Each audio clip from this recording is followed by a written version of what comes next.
Welcome back for the most recent. Is this episode 7, episode 8?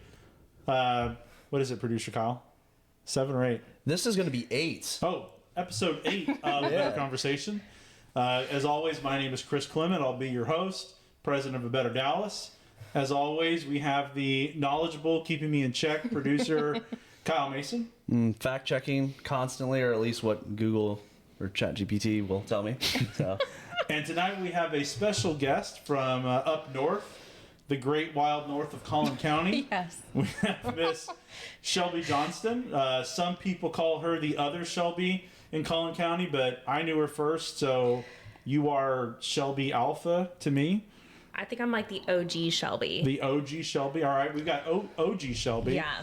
So OG Shelby is a small business owner, real estate agent, realtor, Yes. however you say it, I don't know. And she's also the director of communications for the Collin County GOP, has great relationships with their elected officials in Collin County. She's also traveling all over the state, being a very important person, and we'll talk about some of that as the podcast goes on. But Shelby, welcome, and thanks for joining us. Well, thank you for having me. Also, thank you for suggesting that we already break out the wine. You got right Yes. to it. You walked in, you're like, do you have something to drink? Yes. Let's all get real comfortable. Yeah. Well, for those of you that are normal watchers, we busted out. We had a little bit of a boys cast last podcast, and we busted out the whiskey. Yep. Shelby's like, let's not wait. Let's just get going on this Wine. now. Very Cersei Lannister, drinking wine, power and politics sort of thing. But with that being said, day before yesterday? Day before yesterday. Day before yesterday, because again, recording on Tuesday, releasing on Wednesday, as promised. We had the governor's State of the State address. Mm-hmm. So for those of you that don't know, maybe you're from outside the state of Texas, because Kyle, I don't know if you know this, we have people in like other countries tuning into A Better Conversation. Really? So that's fun. Yeah. Sweet. interesting. Yeah, those YouTube statistics are cool. Definitely my Chinese spy. Oh, I thought it was the Japanese glassware that we I busted got a out last couple time. of Japanese friends I used to work with that have liked this for sure. Right. Yeah. International fan base. Yeah. So we've got in the state of Texas, like you have the State of Union, we have the State of the State that the governor will present. One of the biggest things that happens in the State of the State address is the governor will identify his emergency items for the legislative session. Now, the reason emergency items are important, because in the first 60 days of the legislative session, the only thing that can be voted on by the legislature on the floor, not in the committees, but on the actual floor, are items that are marked emergency by the governor. So in the State of State, those emergency items are always released, and we'll talk about each of those in detail as we progress here tonight.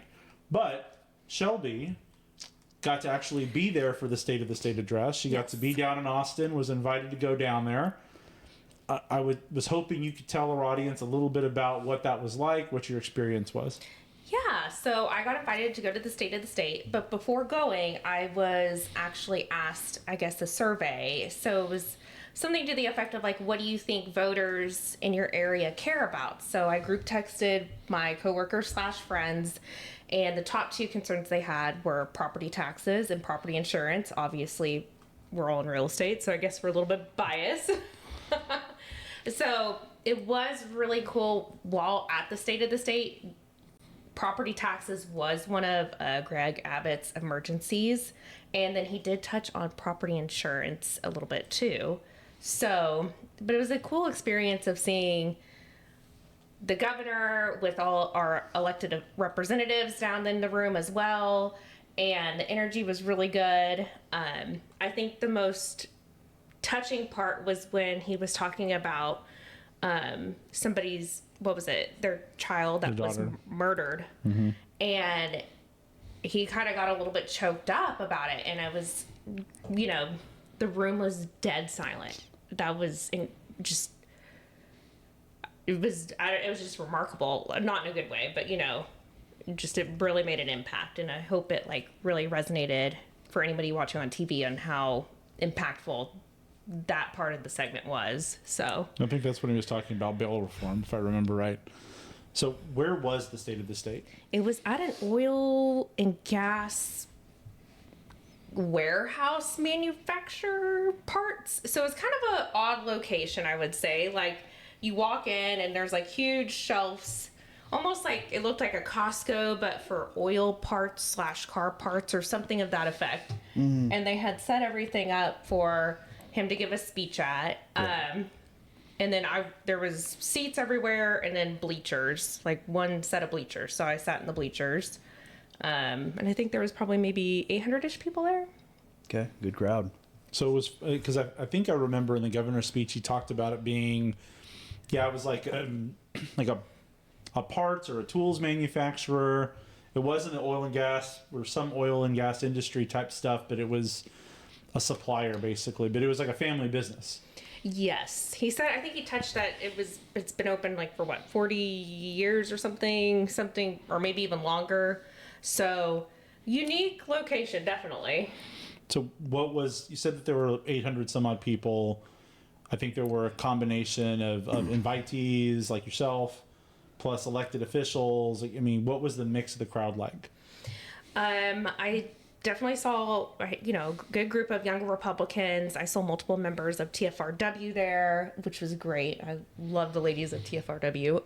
And for those of you that know, TFRW is the Texas Federation of Republican Women. Yes. And there's definitely a bunch of journalists there, reporters, and there was actually some Democrat representatives there.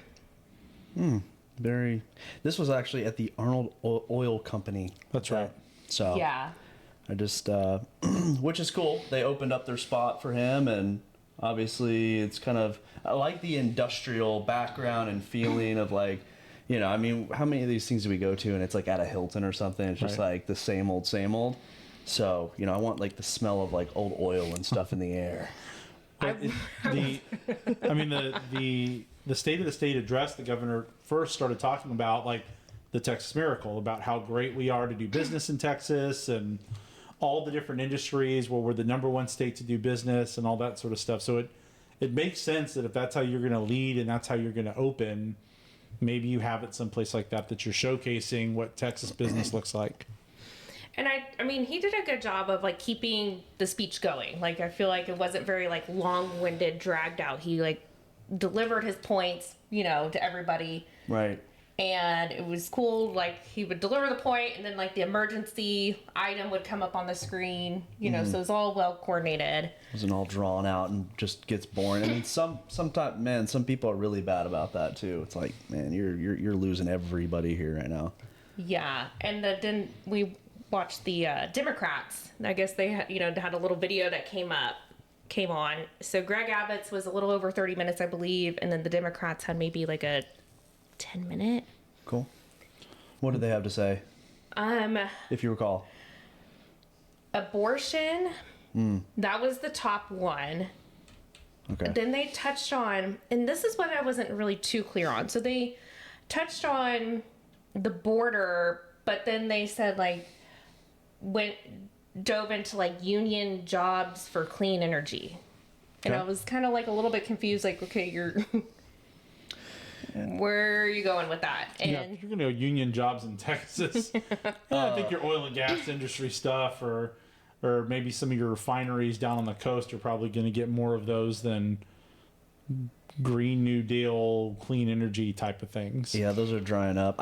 It's probably, I didn't see it, but they probably felt like they have to touch on it just because everyone across the political spectrum has acknowledged that this is a serious problem. We have to do something about it. We've seen like the turnover in the Rio Grande Valley, but they felt like they had to at least say it and then move on really quickly to, back to their kind of their core of their talking points. And then another one I think was something, public school education. That was another one of their talking points of obviously anti-school choice. Sure. So they were, I think, if I recall correctly, lobbying for like higher teacher pay, things like that.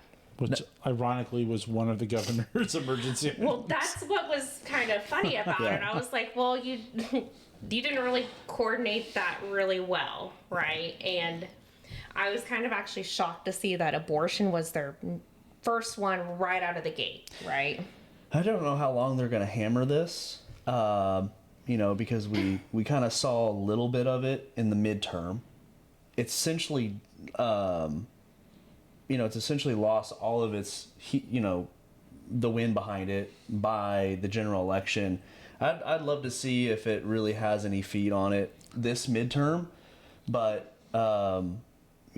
it's just they just keep hammering it, and the message, they really haven't changed their message on it either. Like, they haven't modernized their message at all. So they have to keep hitting abortion because they fundraise off it. Yeah, it's the fundraising. I mean, that's the thing. Yep. Is like the Democrats fundraise so much off of abortion. They have to keep that as their primary issue, or one of their primary issues, whether it hits with voters or not. Like, they just need the money too much not to be pushing it. Yeah. So I will say, I think the only thing that they may have slightly changed in their messaging was they had that blonde lady that tells her story that, she had a pregnancy that was failing and she needed to get an abortion to save her life and had to go out of the state, XYZ. So I think they're like curtailing it to now women could die, right? It's not, they're not hammering so much of like pro-choice. It's like, Right. we're gonna die if we don't have this option, which I don't even think that's, It's a lie. yeah. I mean, not to put too fine a point on it, but like, it's something that, and it really irritates me because it's the sort of like intentional ignorance of a lot of doctors and hospitals and like left-wing administrative type people where, oh, we don't know if we can do it or not. Well, no, you obviously can. Like, the law is not that complicated. If it's for the health, if it's going to be like a serious medical issue for the mother, you can absolutely do it. It's just like when the Democrats were talking about like ectopic pregnancies being abortions, and like, no, the law is very clear on that. The only people that don't understand that are the ones that are intentionally trying to push the, oh, women are going to die if they can't get abortions thing. It just frustrates me. And I can't remember the other one. They had 4. The Democrats? Yeah. Okay, I wasn't up to snuff on that, but I will say I do like how Abbott is playing some kind of offense on the school choice bill with the raising of teachers' pay, which ultimately is an issue. The job is incredibly challenging, and the less people that are in the field, the more challenging it gets.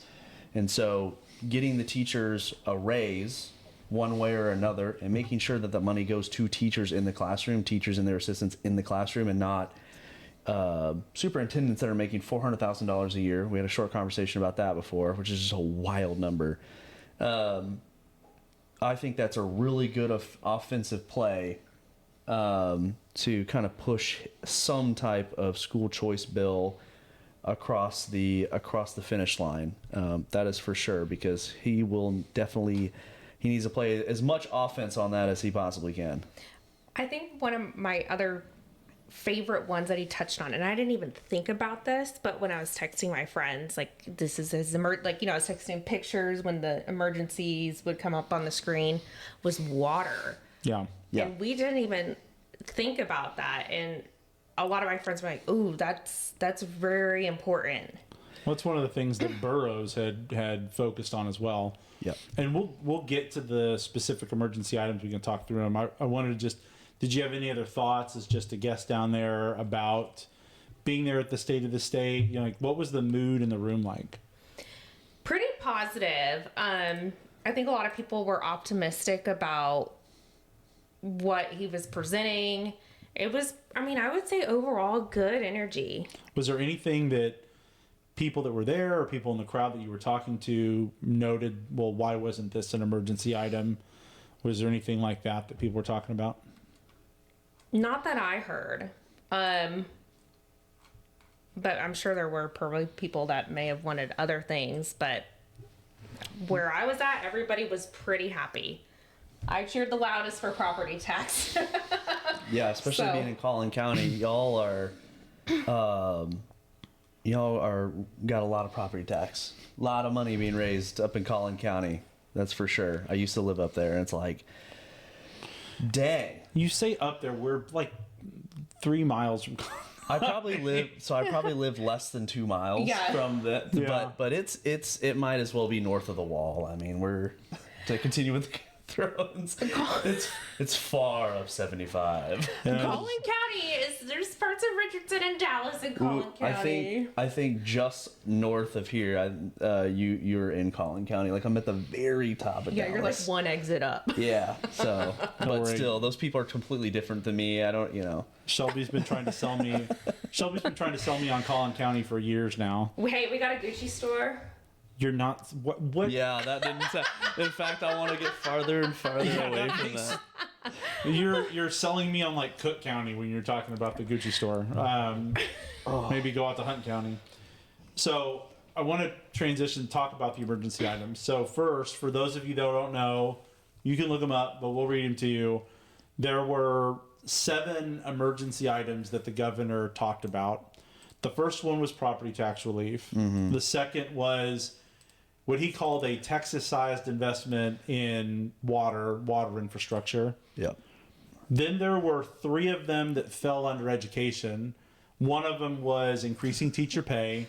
The other one was school choice. Yep. And then the third was expanded career training. Although that was, to me, it was somewhat career training, but it was almost like bringing back like trade school type stuff and teaching that some of those sort of things. That one was a popular one too. Okay. Then the last 2 that he talked about was bail reform and the like Texas cybersecurity, Texas Cyber Command. So starting off, and we got a couple of real estate folks here. I would imagine you were pleased with property tax relief being a top emergency, the number 1 emergency item. Duh. Okay. Yeah. And again, I'm glad that during that portion he talked about property insurance because this is a issue. I talked to my representatives about the property insurance issues that we've been having and the cost of property insurance going up, and I'm glad that the governor echoed those concerns and talked about them. Yeah. With the school choice bill, they're trying to do kind of a double whammy of like school choice and reforming the property taxes. Bringing all that off and using the surplus to kind of pay that down. But it's kind of like, yeah, you get a 30-year fix, but your insurance and your property taxes go up every single year to like, I mean, in the last 3 years, it kind of, it's like, I think in the last 3 years, like you're starting to think about just selling again, but it's like, if I sell, then what am I going to do? Go rent? I mean, your rent is you're still paying for the property tax, still paying for the insurance.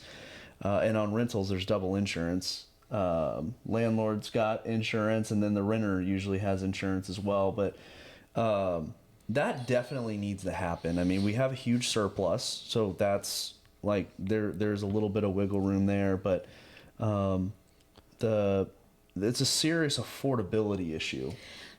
I'm hoping when he speaks of property tax relief that he's not only including homesteaded properties.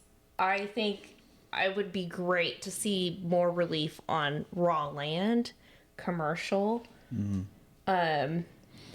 So here's the stuff that he was talking about specifically, because I think this is important for just the discussion of it.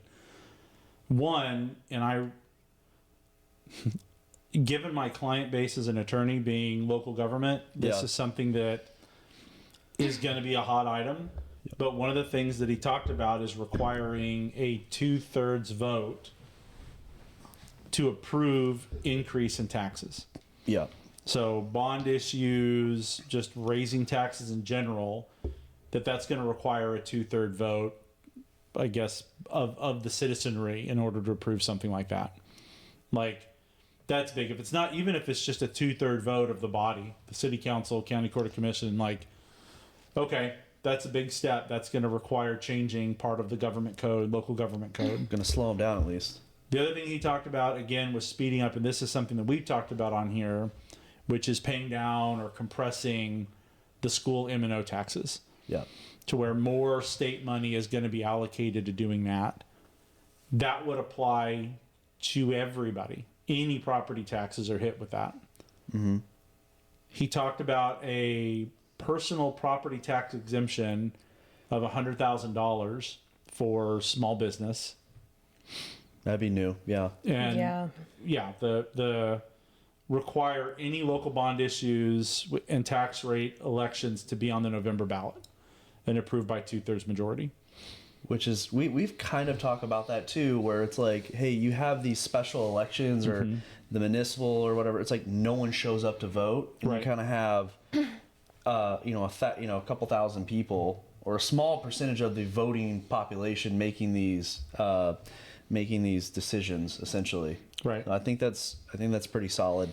Well, for bond elections, it's, so this is the difficult part about the debate for me.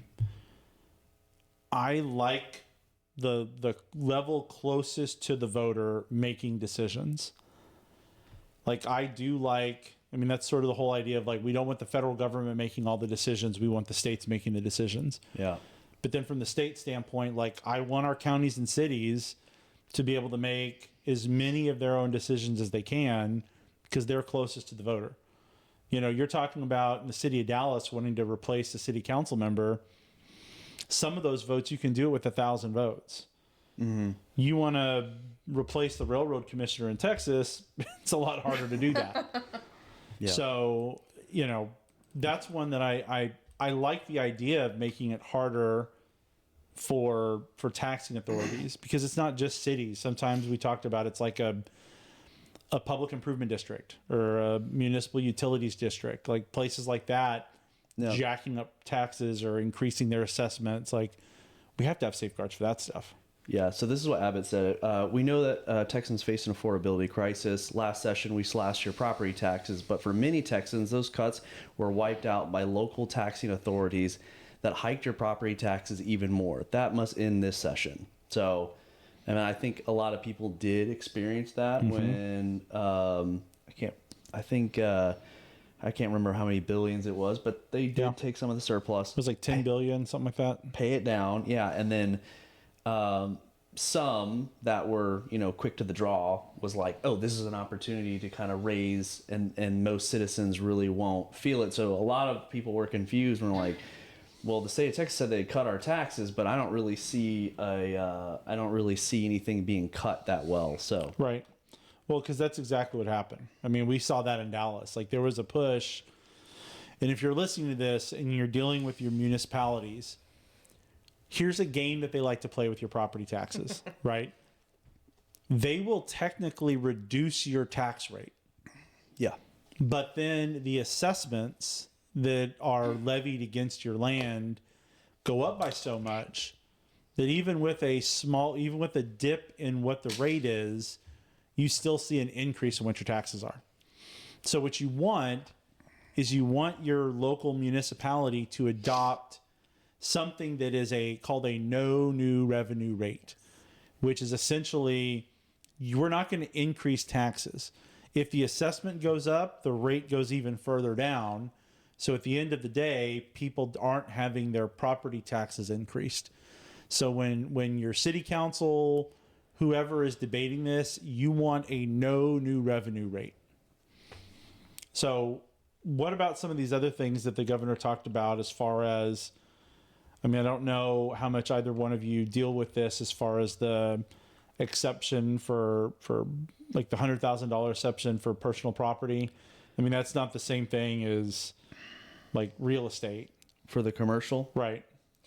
Did it say something about personal property? I thought it was personal property. I think it said small businesses. So that Right. would involve, like, if you are renting a commercial space, you're in a triple net lease where you're responsible for the taxes. That would be a relief for a small business owner. For instance, like if you own a pizza shop or something, you're responsible for the taxes per square foot on that building. So I do think it was personal property taxes, though. I was hoping that it was actually, they would do something about, like, when you own a small business and they tax you on all the equipment every year and things like that. I think that's, yeah. I'm hoping, that is what he's talking about. I just think it's insane that if you own a restaurant, you're going to be taxed and taxed on all your equipment. Right. Or if you own like a commercial work vehicle, that you're being taxed every year on that work vehicle. So one of the things that I want to hit on a little bit and actually have the two of you talk through it and explain it to people is the issue that we're having in Texas with regard to property insurance. Generally speaking, my understanding is companies aren't wanting to stay in Texas. They're pulling out of Texas. Would you mind explaining to our audience a little bit about what's actually happening, boots on the ground, and what impact that has on individuals? So I want to say, like, this has been a little bit of an issue over the last few years, at least. Other states like California and Florida have been getting hit harder on this, as we see, like, the California fires going on. A lot of insurance companies will not insure for fire damage over there. But here in Texas, we've been running into issues where you're in the process of buying a home, and there may only be like one insurance company that's willing to write a policy on your home. Mm-hmm. And your options are so limited. Another issue is we're seeing increase in premiums out through the roof. And almost like shrinkflation. So it's like you're getting less coverage for more. And we are starting to see, like, where some insurance companies, if let's say your roof has hail damage, like in the past, you know, you would get hail and they would be like, sure, we'll replace your roof, no big deal. Well, now they're like, is it really that bad? Like, is your roof really going through a struggle right now?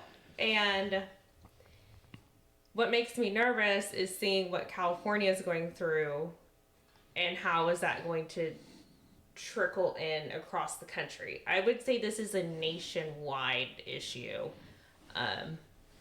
going on with that.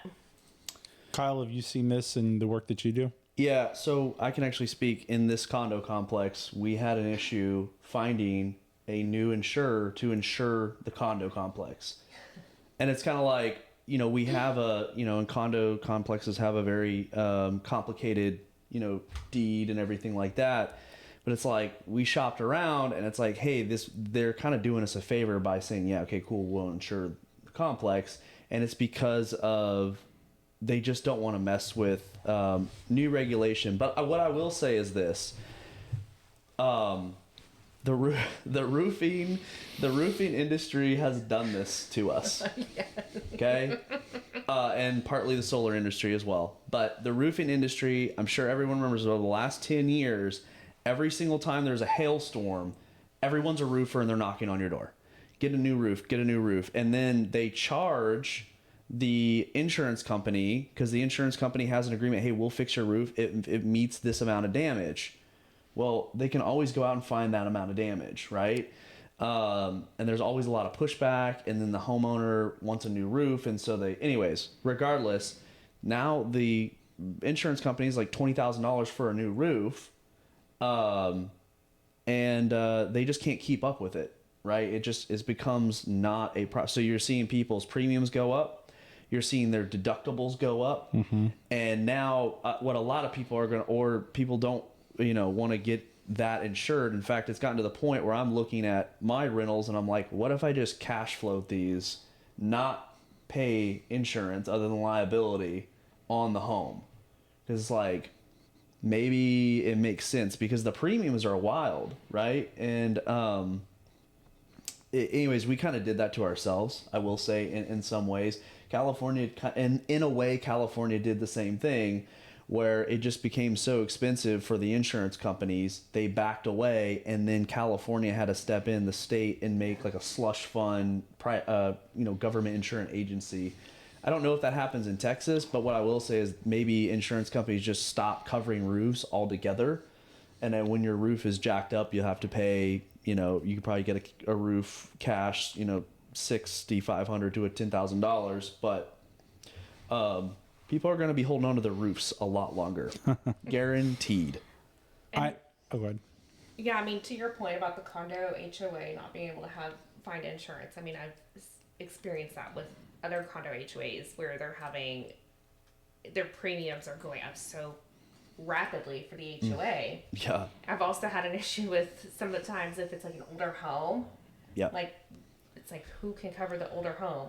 Or if the home, weirdly enough, I think it was like if the home's over 4,000 square feet, like I've had a hard time finding insurance companies cover over a 4,000 square foot home.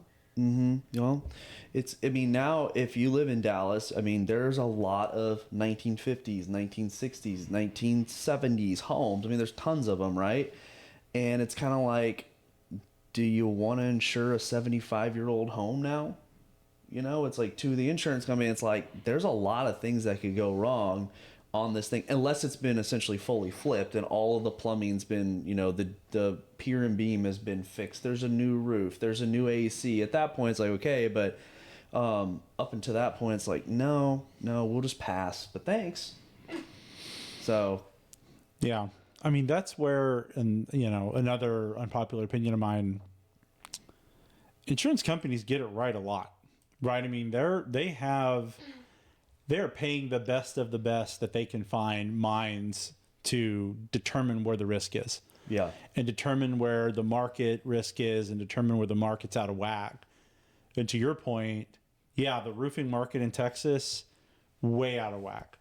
Because to your point, yeah, everybody and their mother, whenever there were storms coming through, all of a sudden are going up and down the streets, yeah, handing out business cards and putting literature on your doorstep that they're going to come fix your roof.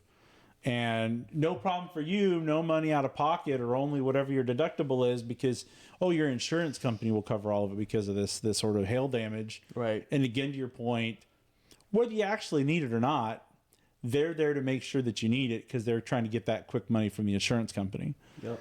And that's where, I mean, just like the healthcare system, when you have these insurance companies, they're smart about identifying where risk is. So when you start abusing it, there's consequences to that. And like a lot of doctors, a lot of hospitals in the healthcare industry abusing the fact that consumers don't really pay attention to how much stuff costs because their insurance is going to do it. I felt like there was a fair amount of that was happening in the roofing industry as well. What's wild is I saw when I was reading through House bills, I think it was on the House bills, there was a Democrat that filed a bill, and it said something to the effect of like requiring, and this was out of Houston, so I understand, but she wanted to require insurance companies to provide or have the option for flood insurance. And I was like, oh my gosh, that's going to make the issue even worse, right? Because there are insurance companies that do not want to provide flood insurance. It's like, no, we need more companies to come in and be more competitive on our rates. Don't slap more restrictions onto them. Right. Yeah, I just wonder what, like, maybe some kind. I mean, it's easier, I guess, if you're the IRS to add some incentives, but I wonder what kind of incentives you can incentivize companies rather than just saying, hey, if you want to sell insurance in the state of Texas, you have to, provide. It's kind of like in the medical, you have to insure someone even if they have a precondition. It's like, is it really the insurance's company's responsibility? You have a house on the beach or in what is clearly a 100-year flood zone, but a 100-year flood zone in Houston is like every 20 years at this point. So it's just like, is it really their responsibility, and should we legislate them, essentially trap them into insuring those homes? Well, I don't believe in compulsory insurance either way, right? Like an insurance company should be able to decide they want to bring a risk on or not bring a risk on. And on the flip side, somebody should be able to determine whether they want to assume the risk of having no insurance or mitigate that risk by getting insurance. Yep. I just don't think that that's where the root problems are, right? Because, I mean, we're just talking like, and I'm generally not a fan of increasing like any sort of licensure regulation, but maybe there's some licensure requirement if you want to be a roofing company.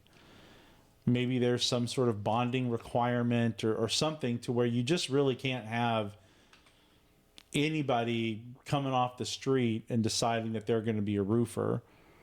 But I mean, part of that for me is also a matter of like, okay, well, maybe that's something that the insurance companies need to be mindful of. that they're only going to work with certain types of roofers, or they're going to have pre-approved vendors for stuff like that. I mean, I feel like there still are market solutions for that as well. Yeah, I yeah, agree. for sure. Well, I guess we know which way not to go, which was the way of California, because we had some of the biggest insurers in America was like, "Hey, peace! Like we're out of here. We just simply can't do it because yes, we can offer insurance, but it's at a premium so high Right. that no one is even buying the And I mean, think about all the real estate the insurance agents that were with State Farm and they had their State Farm office and all this stuff, and then it's kind of like, oh, well, they build up their book of business, and that's a lot of like small business that went out of, and so it was like, now you got California insurance. It's like, and it's pretty sad. I mean, that would suck. Well, speaking of being the opposite of California, the governor's second emergency item was investing in water infrastructure. Water. And so this one for me, and I was hoping so bad, and I'm still hoping, there's hope alive for Texas, that this upcoming couple of years is just a real boring, hey, we're just going to run things properly. Mm-hmm. We're just going to do good things, and we're just going to make things better. And to me, this whole like investment in water infrastructure is absolutely that. Mm-hmm. Like what the governor's calling for is, what was it? $1 billion a year for the next 10 years. That's what he's calling for in developing water infrastructure. And so we're talking about replacing old pipes, finding new water sources, all that sort of stuff. Well, we're getting a new lake, So we are. Lake Bodark, Yeah, that's where up north and Bonham. Bonham. Okay. But it's going to be one of those lakes where apparently I think most of it's going to be kind of stumpy. Yeah. Yeah, not really like a lake you want to go party on. So they had an issue with the purchasing the land. They had a lot of land issues there, but yes, and then as far what I understand is that it's they didn't do like a big clear out like they did when they originally built Ray Hubbard. They Yes. cleared out everything pretty much, and but no, they didn't do that. So but I mean, it takes a lot of money if people think about whatever your biggest lake that you live next to. Of course, in DFW we have tons of man-made lakes, but it's like that's a lot of land, and you think about how many different property owners are in this area that you're going to flood. It's a very complicated process, and of course, Texans are very proud about their property and their land, and I'm surprised we haven't seen more shootouts, honestly, about this whole thing, right? Well, speaking of eminent domain has sort of killed the shootout. Right? Yeah, I know, but still, you just... Well, speaking of shootouts, I can say that my dad is very excited about this new lake. As an avid duck hunter, he is like scouting it out already. He's like, I'm ready to go. Like I got, he's like ready to get any sort of special licensing to go hunt up there. So he is pumped up at least. Well, I'm just pumped up over the practicality of spending money on water infrastructure. It's stuff that none of us think about. It's not a sexy item. It's not something that's going to get people to put like invest in water infrastructure on a red t-shirt and take a bus down to Austin for. Right. But the fact that, Speaker Burrows talked about that as one of his legislative priorities. The governor's talking about it being one of his. Like, God, that's the stuff that's just like good governance. Maybe we're actually learning from California since they don't have water. But honestly, that's part of it. I mean, if you're talking about improving pipes and not just like, oh, we're going to build some flashy stuff, like boring things like, oh, we have leaky pipes that we're going to replace. Like, I don't know, Flint, Michigan, maybe think ahead a little bit and manage your pipes so that you can have an effective water system. So not a lot to talk about necessarily with that, but I don't know, that's the sort of stuff that in my boring life, I love to hear the state government and Republican-controlled legislature getting out ahead of. I think on that one, when he brought it up, again, when I was texting my friends, it was something that we didn't even think about. But when it was brought up, they were all like, oh, that is super important. Like, obviously, we like to shower. Yeah. I mean, some counties, like Tarrant County, for instance, you know, they made Cedar Creek Lake around Gun Barrel City, and they pipe it from Cedar Creek Lake all the way into Tarrant County. And so that's kind of like an entire county, like getting ahead of the barrel there. But I hope that my biggest thing is I hope that these lakes become like a Cedar Creek Lake kind of deal where everyone can build a dock.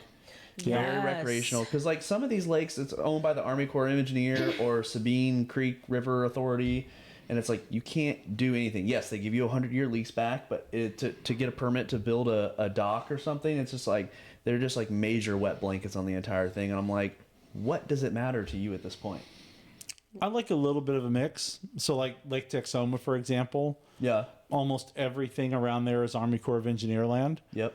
So that's a lake that's sort of like a natural lake, right? You don't have a lot of docks and piers, but you know, you have a lot of nature. You have a lot of, you know, like fishing and hunting and stuff like that you can do off of it. So I see both sides. Like maybe parts of the lake would be good to have. But yeah, it's like fun to go out. Yeah, like Cedar Creek Lake is a great example. Like that's a really fun place to go. Not too far from the Metroplex. You're creating like a little economy out there for the places around there. Plus you're getting the freshwater benefits. So Yeah, absolutely. That's my biggest thing. I want to one day buy a lake house. Oh, okay. So this is an important topic. Yes, this is like because I like my grandmother has a home on Cedar Creek Lake, and she bought it for like $96,000 in 1998 or whatever it was, right? And it's like you're not buying that now. Like it's Right. $700,000 or something. And it's just like, bye bye American dream, bye bye. How would you feel about having a house off the Mediterranean? I would not want a house off the Mediterranean. I want to be in Texas. Don't start with me. Let's move on to the next. It seems like you're a little salty about maybe Greece or something. Yeah, I Italy. don't need a development right off the Mediterranean. Thank Yeah, you. maybe like on the east coast of the Mediterranean near the Suez Canal. Not Not down over taxpayer there? funded Trump towers. No, thank you. All right. What about Mason Towers? All right. So beyond the water, the next big priorities. I mean, he had the three that were education. One of them I loved because it's almost like I love the pairing of increasing teacher pay with school choice. Yes. Because it's like, okay, well, this is school choice is not a war against public schools. School choice is about giving parents choices on where their kids are going to be educated to where kids aren't trapped by the public schools. And I'm going to show you that it's not a war on public schools because we're going to increase teacher pay to like, what is it, $62,474 is what I guess the base teacher pay, the new base teacher pay would be. So any thoughts on increasing the teacher pay or the impact you think of it? Cool. Yeah, it definitely it's been long overdue. And being a teacher is incredibly challenging, and especially more and more challenging every single year. And I think we need to continue to do that to attract more and more teachers. The more teachers you have in the system, and the more assistants that you have in the system, the easier teaching becomes. The more the more people are going to want to do it. Like, oh, that's a good paying job. It's not a super hard job, but like right now, the idea of people or people in college like, oh, I want to go be a teacher. I can't tell you how many people I know went to college, wanted to be a teacher, was a teacher for 2 years, and are doing something else now. Yeah. Because they're like, it's just too much. Mostly it's administrative stuff that just weighs them down. 1,000,000%. I also think there's a behavioral issue. Huge behavior issue, sure. Yeah. And, not having, I guess it depends on where school you're at and district and stuff, but not having the capabilities to do anything about behavioral issues or not having support. Which was part of the governor's address. It wasn't one of his emergency items, but he literally talked about the need for discipline in the schools and the need for teachers to be able to discipline and remove unruly students. And that I think that is from teachers I've spoken with, I think that is such a need. That is a must. Being able to have them to do that. So I'm gonna throw myself under the bus here. Ooh. I was the absolute worst student in middle school. I had 109 office referrals, and I think it was just like 6th grade for talking too much. I was never in a fight. I was just always like, yep, you know. And now I'm on a podcast, so that kind of makes sense, right? But at the same time, it's like, dude, looking back, one, they should have just hit me upside the head with a book. But two, they should have removed me before, because I was taking time away from the teachers to teach the rest of the students that were doing what they were supposed to be doing. You know, sitting there, paying attention, doing their homework. And eventually I got sent to an alternative school. Talking too much? 109. I mean, that's a lot of, if you won't stop talking, yeah. Yeah, and it got, and so here's the funny thing. And you say it's like everyone else in that alternative school was like for fighting, getting caught with drugs at school, like all the things, Yeah. right? And I'm like this kid that just didn't know how to shut up. Well, I was there for 2 weeks, and I was like, oh my gosh, I'm never going back there again. I was a lot more quiet after that experience. Yeah. You know, so it's like I think that there is there's a really odd thing, and I guess this is probably emphasized by social media, but like it's that I sense that maybe parents aren't as involved anymore with their kids at school until their kid gets disciplined, and then they have everything to say about negative about the teachers on social media and in the mom chat groups. And it's this big thing about how their kid is disrespected and it was inappropriate how they handled the situation and this and that. And it's just like, you know, for teachers, like, you know, damned if you do, damned if you don't. I think that's a 100% American cultural rot. Yeah. I don't know how, I mean, y'all are a decent amount younger than I am. When I was a kid, if I got in trouble at school, Methuselah. there was no doubt that not only was I going to be in trouble at school, but I was going to be in trouble at home. And if my mom had to go up to the school to talk to my teacher, I was catching it when I got home. You got the belt?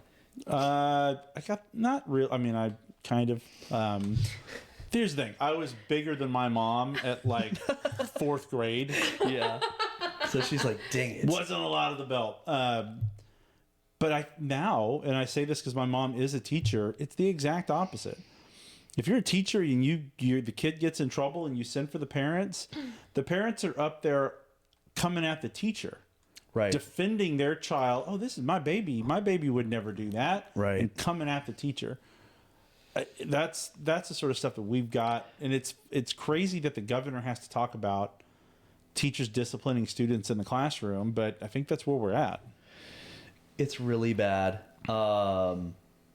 It's really bad. I'm about to get the numbers and everything on what he wants to do with teacher pay. But I got a couple teachers in my family, but it's like teaching in Plano ISD, great ISD. They raise the most, like one of the most amount of monies in the state as far as property revenue. And so they have to send it out to other people, but it's kind of like they only can pay the teachers so much. Right. But then there's a workaround where teachers can essentially try harder and put in, you know, they can write papers and put in studies and stuff like that and get grants for either their classroom or extra pay and things like that. It's like, it's almost like a teacher picking up a side gig, like a side hustle inside of the school to get extra pay.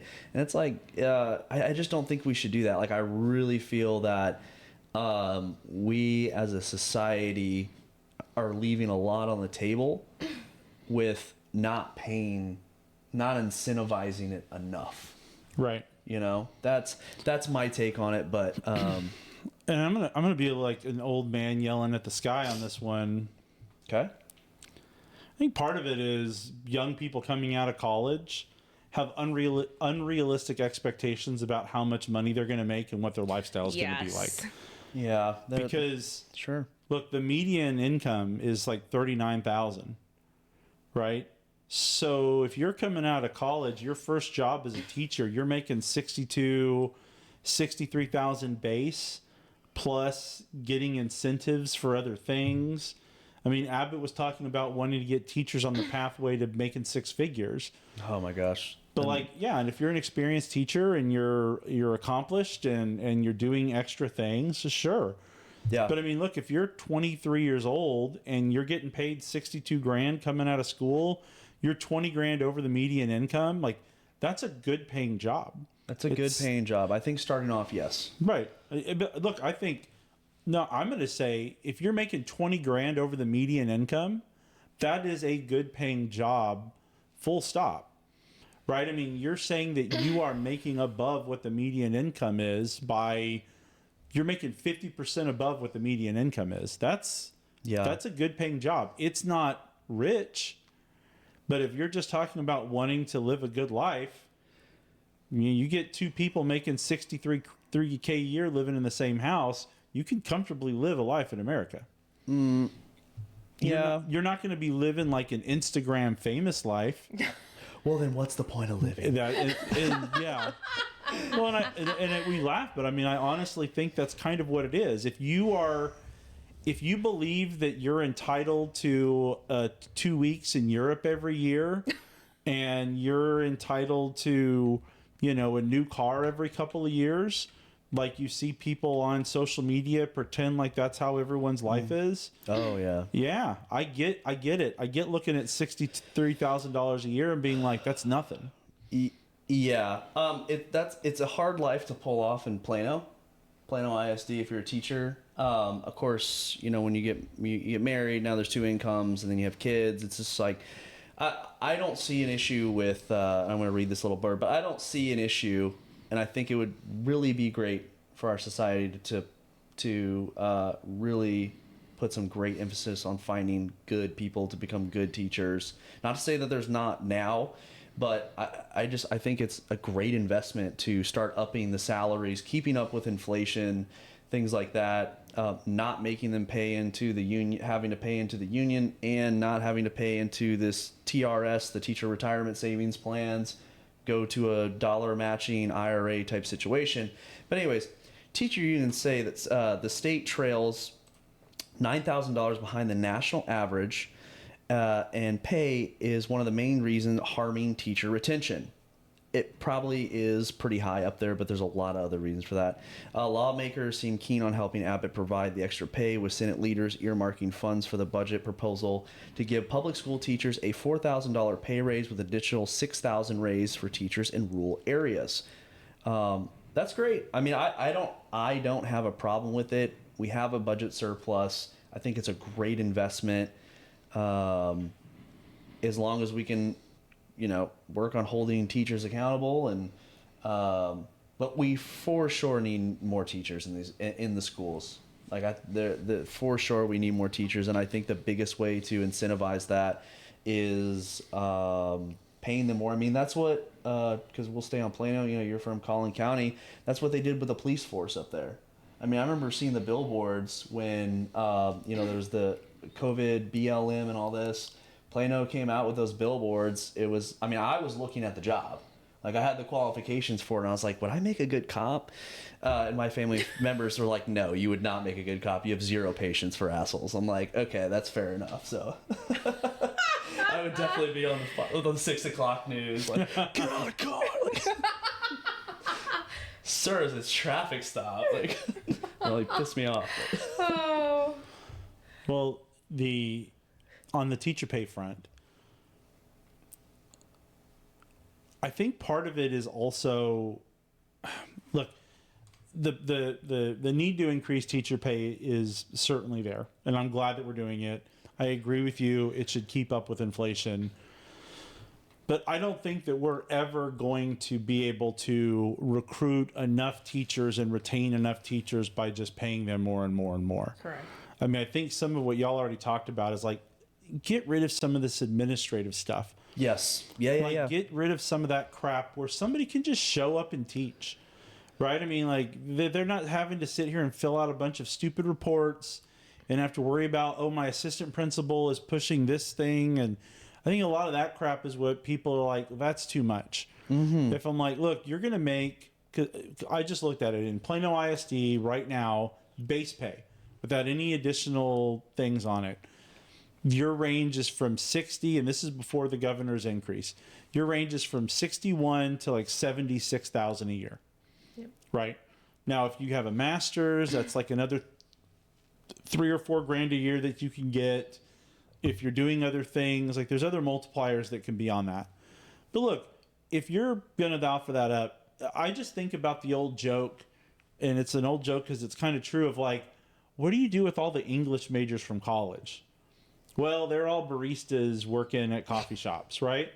And I know that's not literally true, but it's a thing for a reason. Well, why are they a barista in a coffee shop instead of being an English teacher?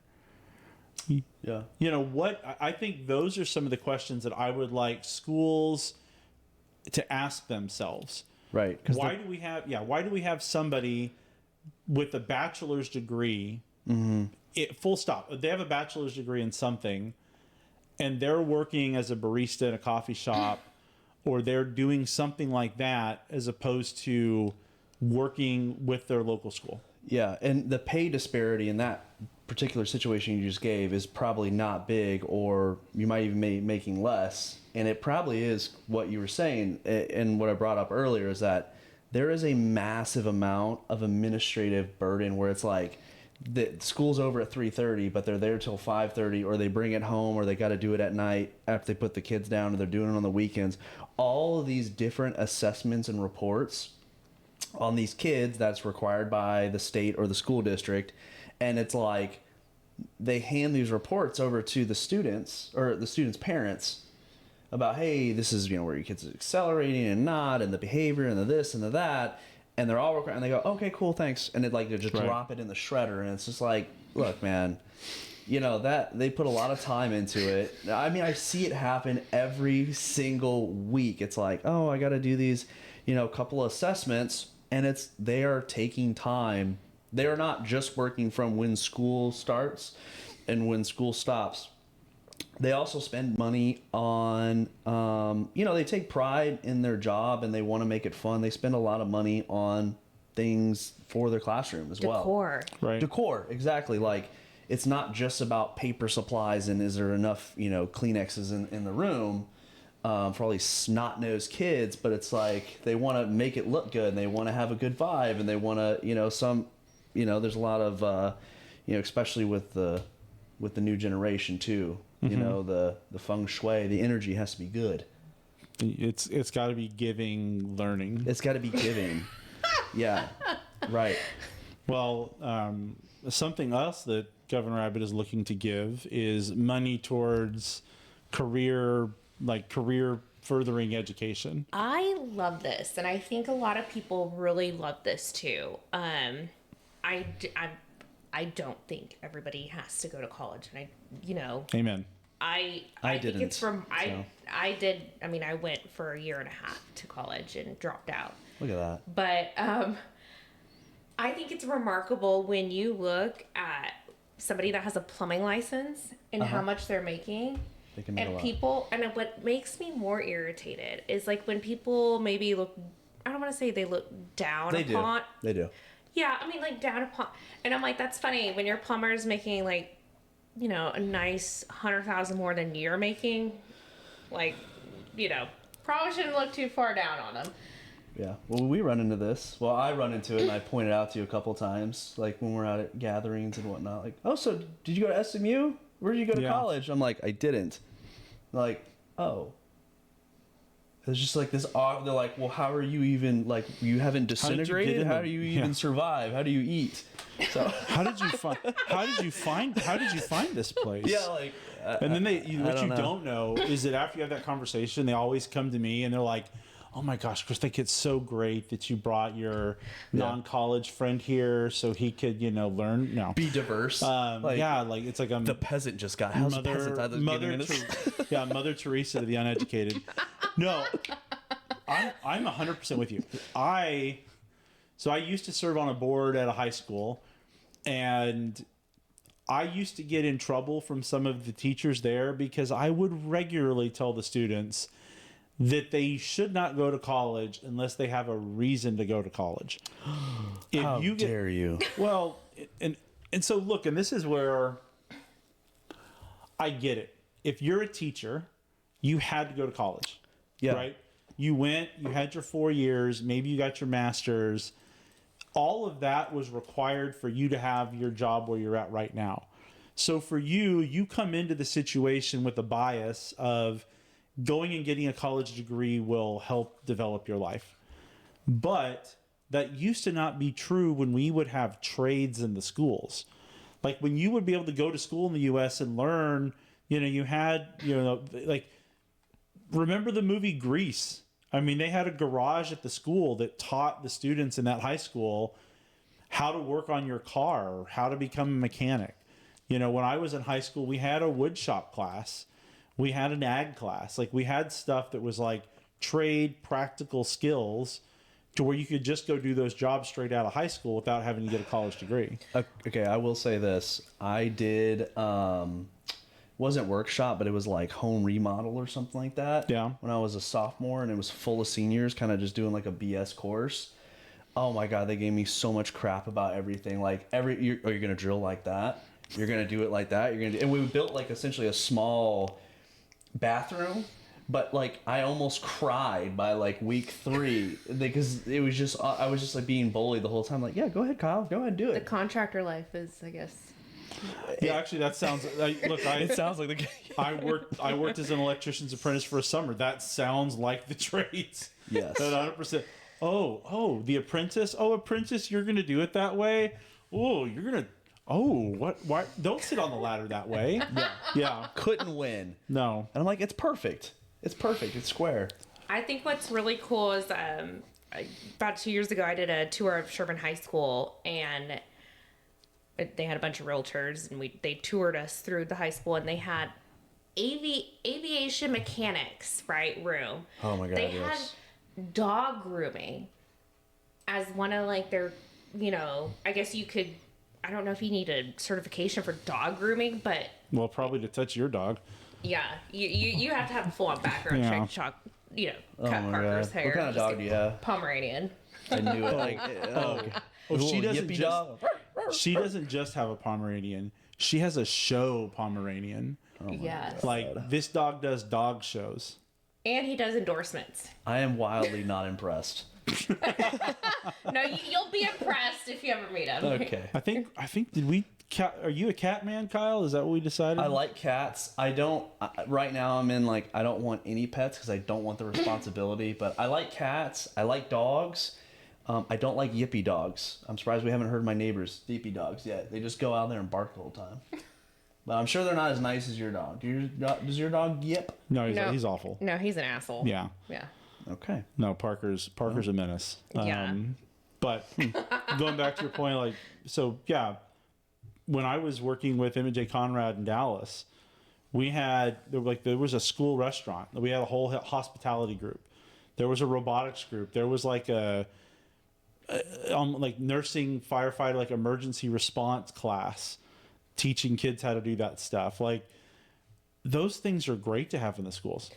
I think what was more remarkable, I remember during the high school tour, is they had animation, like Pixar type of level animation, and then they had graphic design. Like, it got really, really specific.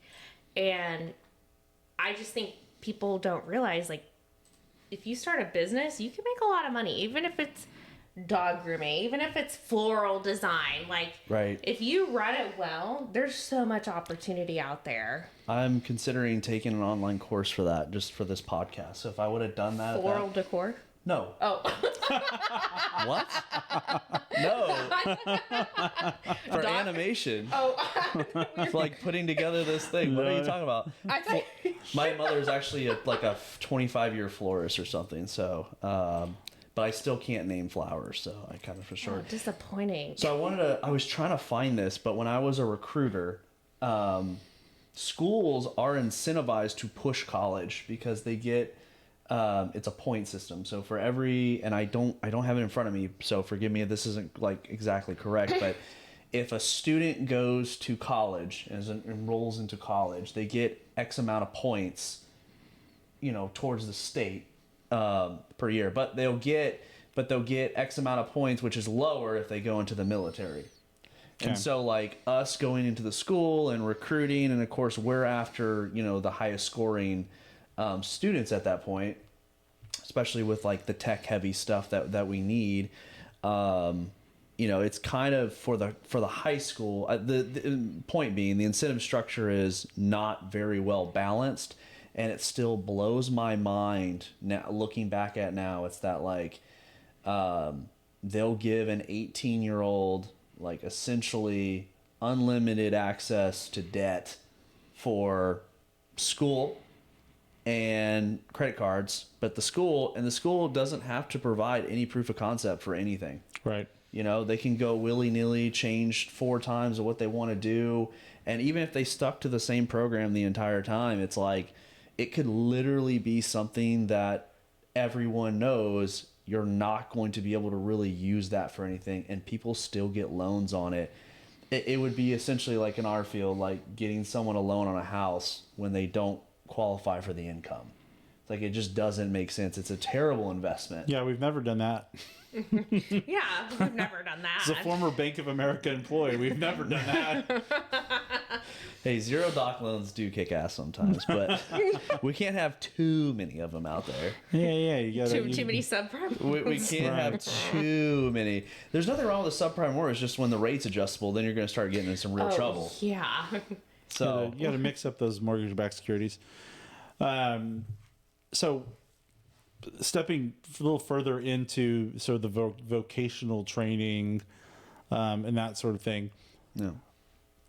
I don't think the governor talked a whole lot about this, but what are y'all's thoughts about using state money for adult education on those sort of things? I mean, it was the old adage, like, the old Twitter insult of learning to code, or Right. when the Democrats would talk about shutting down coal miners and teaching them another trade. I'd be interested in how y'all look at, as Republican voters, Republican activists, using taxpayer dollars to help somebody make a career change, essentially. I don't know. I feel like at least up in Collin County, at least the community college, I feel like probably offers a lot of opportunities. So, you could go to community college for pretty cheap. I would be down for it if it was like in a specified field. If you were, I think we do have some sort of obligation to our people at the end of the day. I'm not full libertarian where everyone's just like kind of make it yourself. I do believe in a safety net, and it's like, hey, if a technology comes along, or if we decide, hey, we're not going to use coal anymore and coal mines shut down, I do believe we have an obligation to the people in that area that have put in the time, the investment, the work, and essentially leaned into the fact they believe those jobs are going to be there. We need to step up and help them somehow, whether that's through bringing in other businesses, tax incentives, or retraining. And I think that there's, people are trainable. People are definitely trainable, and I think there's plenty of things that we can train people to do. Maybe build a giant port somewhere, employ a lot of longshoremen there. Yeah, not so sure about that. I think the ports here in America definitely need some attention. They do. They really do. But in the state of Texas, there's definitely need for more trades people. That definitely can't hurt. I can't imagine. They're when you look at the trades that are like the highest paid. Part of the reason that they're so highly paid is there's just not enough of them, right? And so it's just simple market demand of how many electricians do you have out there, how many plumbers do you have out there, how many structural engineers do you have out there. There's plenty of backlog on citizen or city code enforcement, Right. project managers, all these different things that could kind of grease the wheels. And this would go into bringing housing prices down, those few things that I just mentioned. Well, there's also, I've got some attorney friends that help facilitate business purchases. There is a pretty substantial market right now for retiring tradespeople trying to sell their business. Yes. Where it's, oh, I've developed this plumbing company over the last 30, 40 years. I'd like to retire. What I'd like to do is sell my company to somebody and go into retirement. And there's just not the people to go buy it, except, and this is where we always end up going back to, private equity, right? Yeah. You get these big investment groups that are there to buy up these businesses. And now all of a sudden, instead of having the local, hey, I'm the local plumber, and instead of selling my company to another local guy that's going to be the plumber, I'm now going to be selling it to some large plumbing conglomerate or whatever it would be. AAA plumbing, yeah. Right. So maybe this is a path towards that, like more vocational training for kids. Normalize it. Make it to the point where if you're a plumber, you're not made fun of for it. It's like, that's a good, valuable job.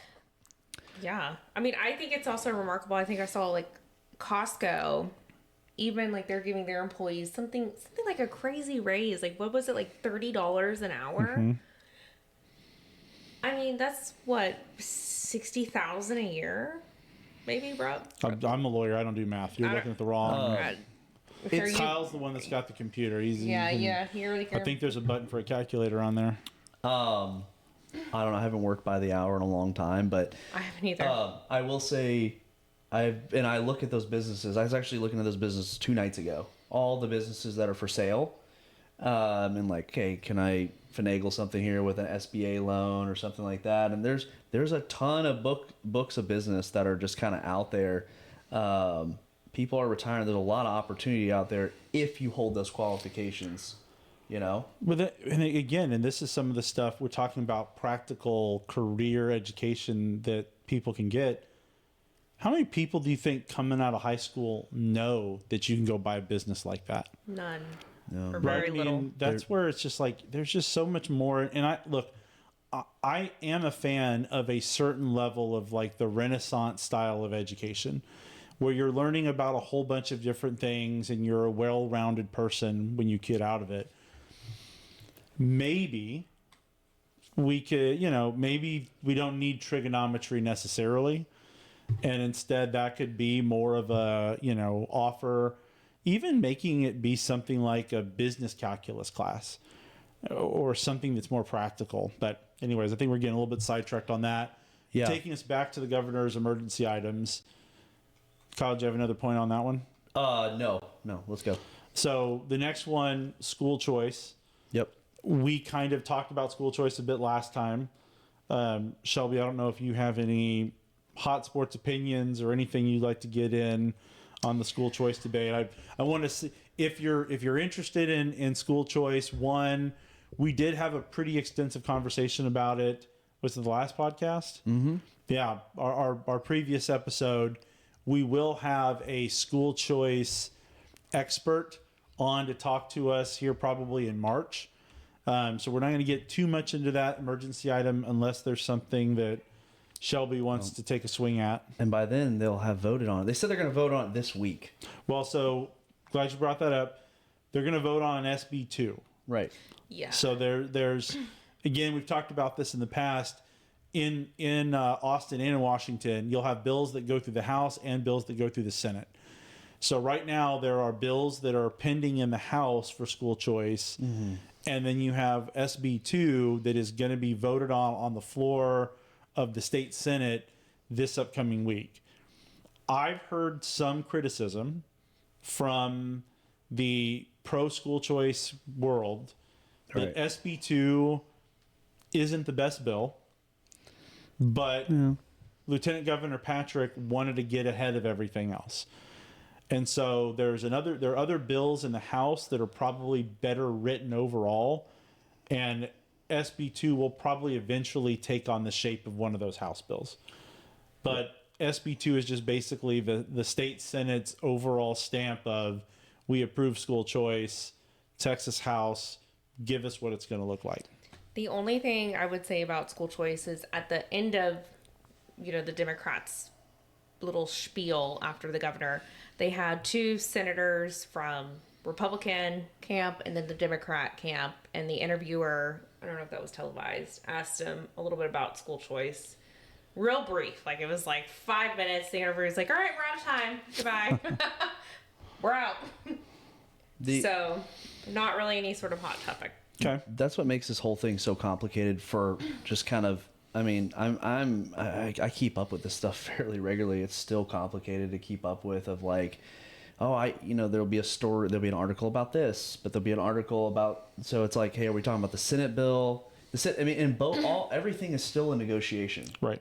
Everything is still a negotiation, and I don't really know what the delay is. If like once they're like, okay, we have packaged this thing up, this is the bill. I don't know what the delay time is from like when they package it up finally, and then when they vote on it. I honestly don't expect that we're going to have a school choice bill until the end of the session. Okay, so like 60 days. But yeah, I mean, I honestly think it'll be April or May. Damn. And look, the thing is That's a lot of online chat. well, because it is a complicated issue, Yeah. right? I mean, the governor did his best to simplify it in the sense of saying, we're going to set up these ESA accounts, these education savings accounts. Right. We're going to set them up. The money's going to follow the student. But other than that, the detail is what gets worked out in the Capitol. And so that's where you have homeschool interest, private school interest, religious school interest, charter school interest, public schools. This is where they all go down and argue and say their piece. Like, for example, in Texas, we have, I think, an completely unregulated homeschool system where there is no regulation over homeschooling. If you want to go teach your kid at home, you go do whatever you need to do to teach your kid at home. I don't see how that works if you're getting taxpayer dollars to teach your kid at home. Yes. Because what you have to be able to do is, at the very least, make sure that there's not waste, fraud, and abuse. Yeah. Where you have people that are claiming that they're teaching their kids at home, but really what they're doing is their 8th graders are watching the 2-year-old, and they're getting 10 grand a year for that being the case. Yeah. So, and there would be some of that. Like, right. I don't know how, So I think that's why it's going to take some time, because you're going to have all of those interests come down, state their piece, and you're going to have to work through your piece of legislation that you're going to take over the finish line. And I just think it's a complicated thing. There's a lot of work that was done in the last session yeah. that can be borrowed upon, and I think that's part of the reason the state Senate's able to get something so quickly on the floor for a vote. But the House is going to be where that really, really is decided. But we'll talk all about school choice later. I mean, we'll probably have a whole podcast just developed to that topic, or devoted to that topic, because it's so important. So the next thing to talk about as far as the governor's priorities, cyber. Yep. No TikTok. No TikTok. But Sorry, boys. No more mean, shaking your cheeks. I am thrilled that the governor is making cybersecurity a absolute emergency item that has to be addressed, has to be focused on, because it's such a huge threat to our daily lives. Yeah. Where people don't realize what happens if you could shut down utilities, where we can with Christmas Eve, something happened that grounded all the planes across the country. Yeah. Like, Oof. for what was it, American Airlines? Southwest. Like, cybersecurity is insanely important. I love the fact that the governor's focusing on that. I cannot imagine that not being a priority at this point. I think there's so many hostile nations, and I feel like that would be the probably easiest thing to go after. Some sort of infrastructure, to bring down banking, utility companies. We live in an awesome world, but we live in a very fragile world. Now, I would assume, just like with mutually assured destruction with nukes, we have kind of the same thing going on with, if you want to attack our power grid, we can do the same to you, et cetera, et cetera. But it is a very dangerous situation where it's like, our grid, if our grid is wildly exposed. Think of Texas, the Great Freeze, 2 or 3 Februarys. It was probably longer than that now, but anyways, huge issue. This is in like 21. Yeah.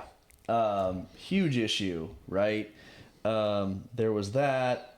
Like you said, the banking system, the aircrafts. I mean, it's just, it's so, I don't know how you really do combat. Like, there's a lot of things to do. I'm not a cyber guy, but it just seems like it's always vulnerable. It's always going to be vulnerable. And it's just like a constant cat and mouse game of what's the next person. I don't think that there's a great answer to all of it. I met somebody actually at an open house, and he was saying his job is to literally hack hospital equipment. And I was like, I didn't even think that was a thing. Yeah. But he's like, dialysis machines? Yeah. He was like, I have to make sure no one can hack it. And I didn't even think that somebody would be that, like... Well, yeah, because you can ransom that, right? Yeah. I mean, the whole idea is that you're a hacker, Yep. you hack a hospital system, you tell the hospital administration, I've hacked your system.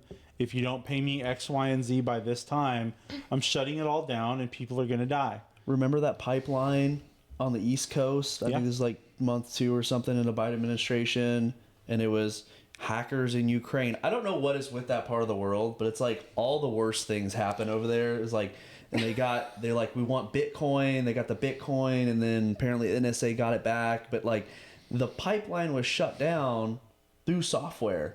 It's not even hard. It's like, we don't have manual backup system. We got guys out there that just turn valves and stuff. No, everything is digitally controlled, so that way you can lay off a bunch of people and have a couple guys in a command center. It's like, that right there is a huge mistake. Clearly, people in Ukraine must have went to career traiing Yeah, they did. for hacking. Yeah, they did. Career day in Kiev was a lot of computer doors. Yeah. That's Well, funny. no, Yeah. I mean, there's so many things that it comes down to. I mean, like, just disrupting distribution chains, right? Just, we saw what happened with COVID when there was like one part that couldn't be manufactured and how much that affected everything downstream, the supply chain, Yeah. all that sort of stuff. The thing that, again, this is going back to me, the cyber threat is to me like the water infrastructure. Right. It's such, and honestly, it's also like the career training is in the education priority for the emergency item for the governor. These are all forward thinking. How do we make Texas better in the future? It's not some sort of responding to an emergency. It's like, how do we make sure that we are better in the future? Because Kyle, I mean, you hit it, like, there's so many different ways that you can attack it. For me, it just turns into, it's law enforcement, right? I mean, just like you have police officers that are out there to prevent or ultimately to solve crime, you have the same sort of like cybersecurity command team where it's like, yeah, you got a group of people that are out there proactively trying to prevent cybersecurity attacks. And when they do, this is the same group of specialized people that go track them down, go solve the crime, if you will. Maybe hack them. Maybe send a SWAT team to their mom's house. Or arrest them and then say, now you're going to work for us. Right. Ooh. Yeah, that's the best way to do it. That's where you find the best employees. Is you arrest them and use them as human labor. So Is that part of your military recruiting training? that is a Are you tale going- old as time.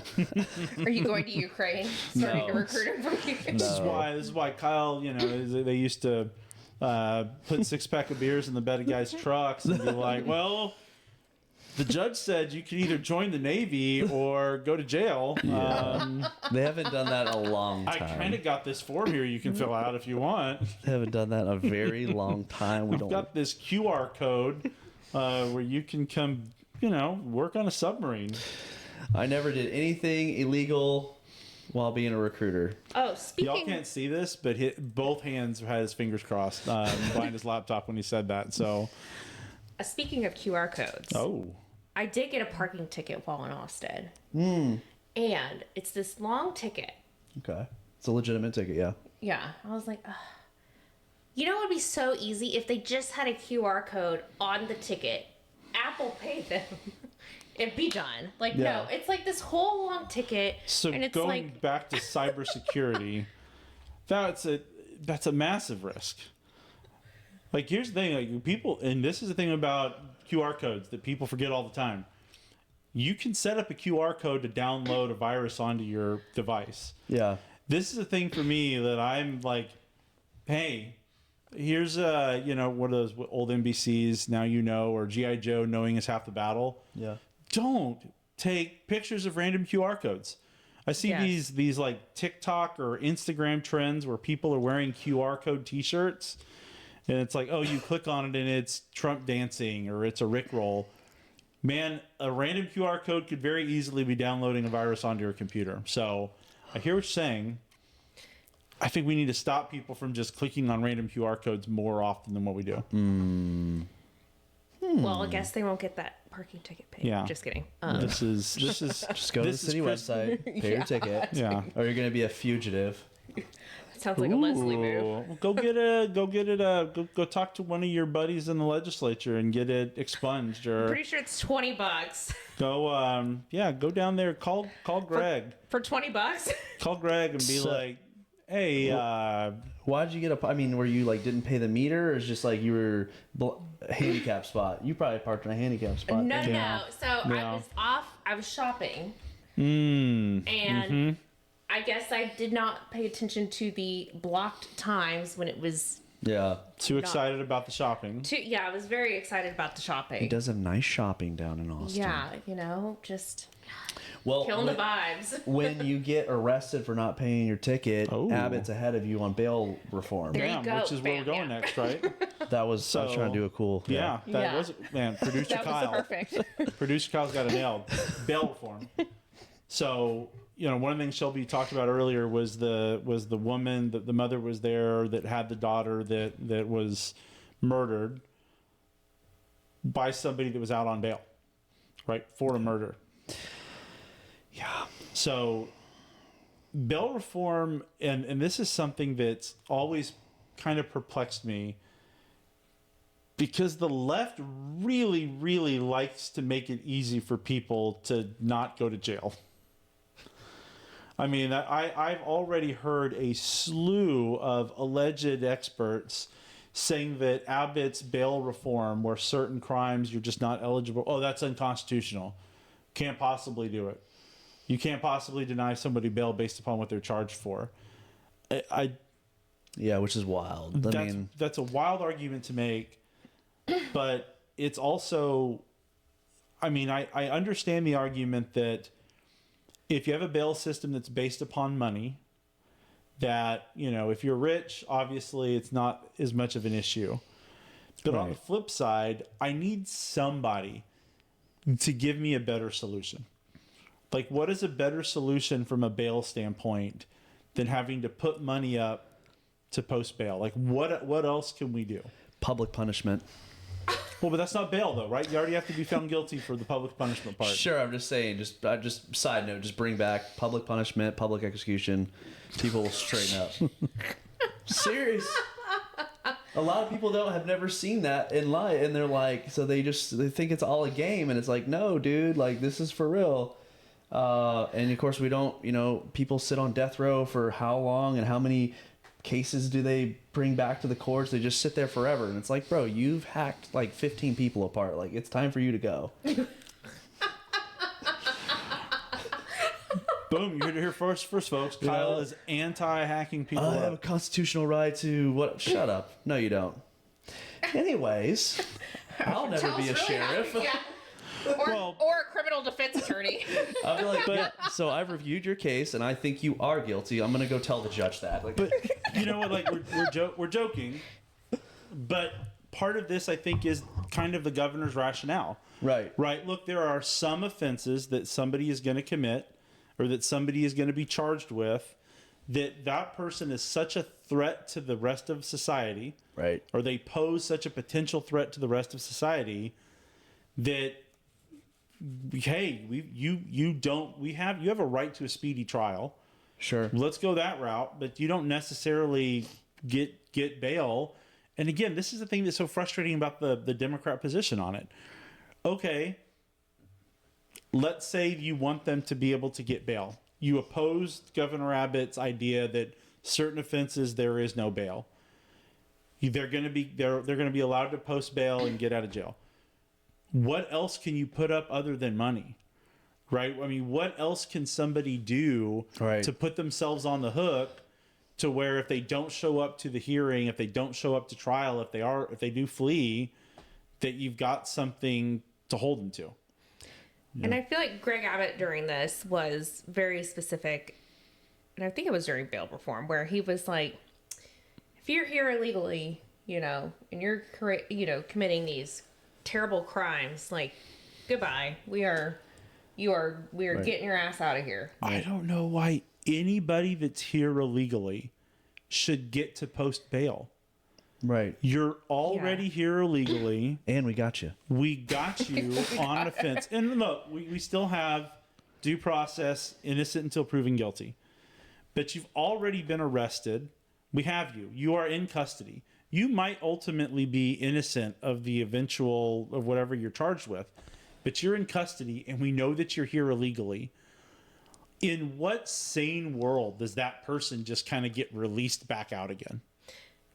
Do they even do that in like other countries? Like, I feel like in other European countries, to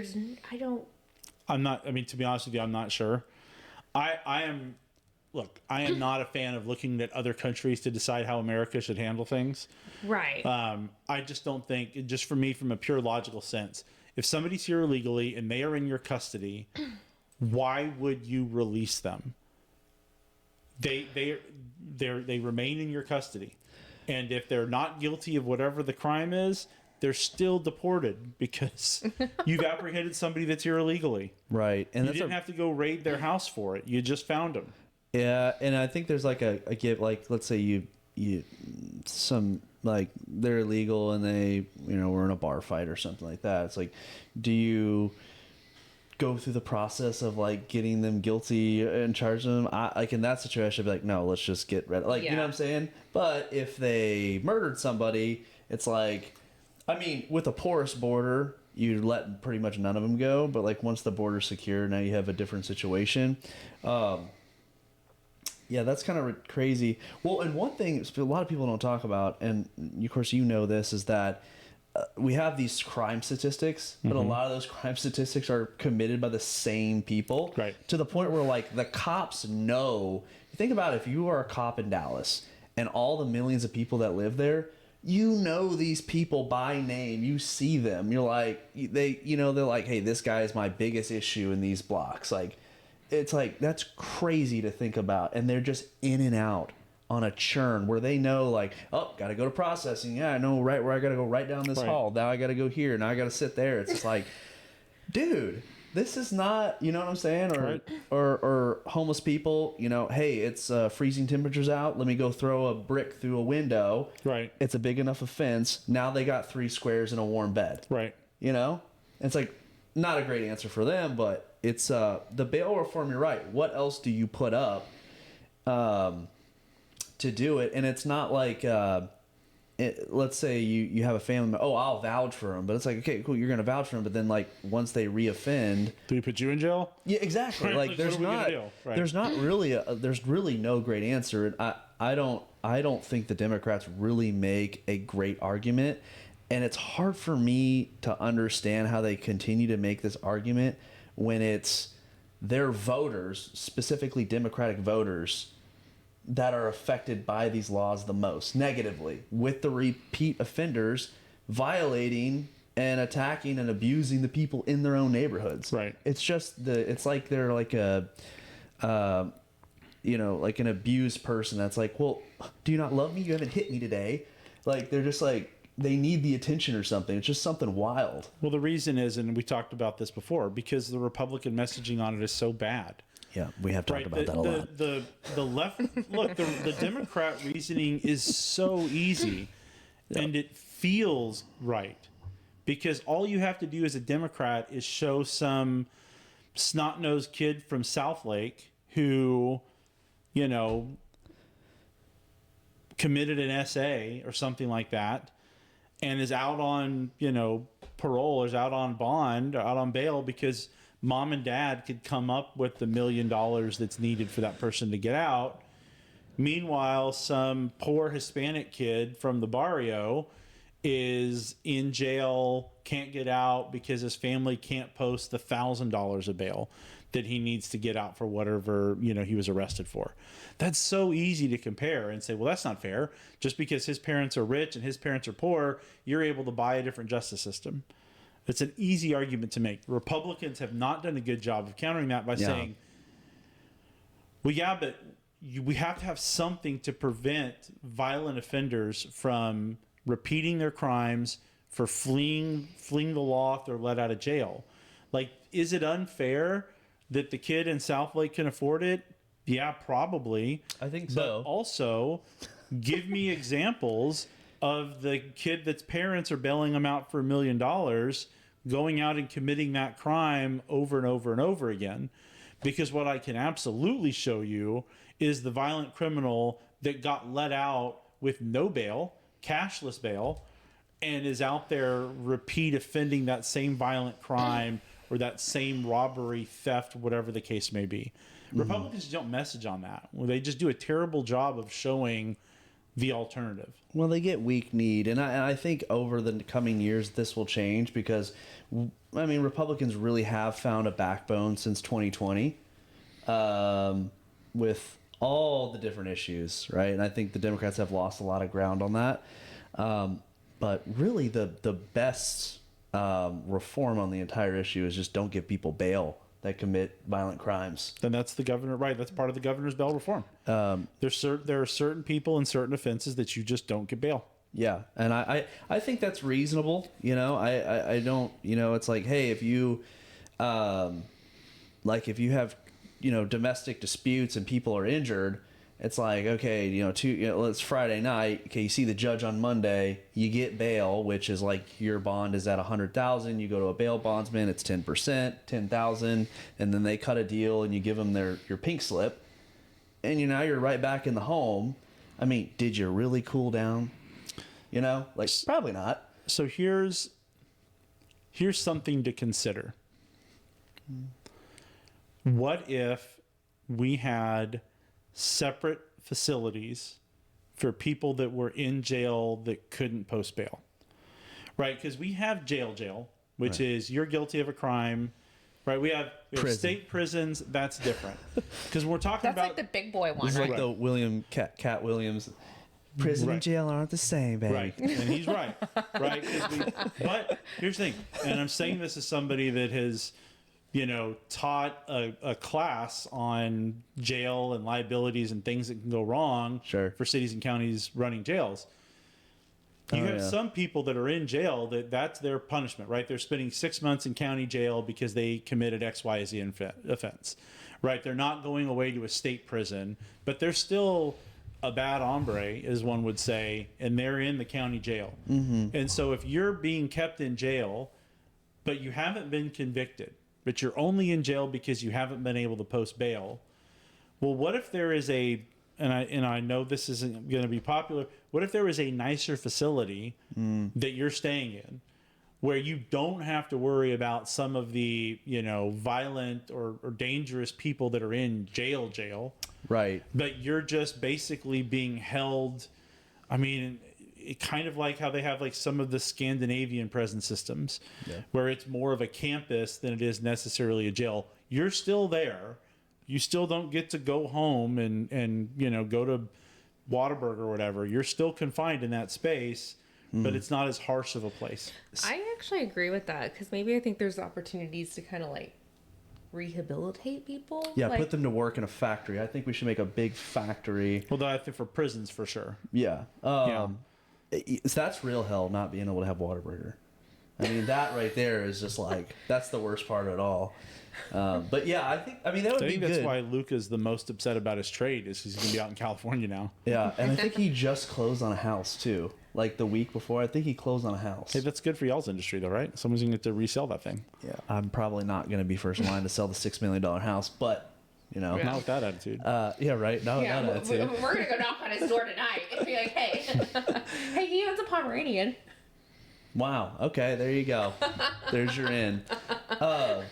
But I mean, that's good. I mean, quick trial, 6 months, something like that. Yeah. I mean, I actually I think that we can win on this topic in particular very, very quickly, because we've actually never really formed a coalition and had a good message on it. Right. My thing is, and this goes back to like alternative solutions. 6 months doesn't sound like a long time until you're in county jail. Yeah, dude. You know, and it's just like, in the pit of my stomach, I hate the idea of an innocent person having to serve 6 months in the county jail for a crime they didn't commit. I would feel better about it if they were housed in a better facility. So that's my only thing on that, is that perhaps there is a way that we can have people that are in jail, you know, pre-trial detainees is they're called. Yeah. They aren't in the county jail.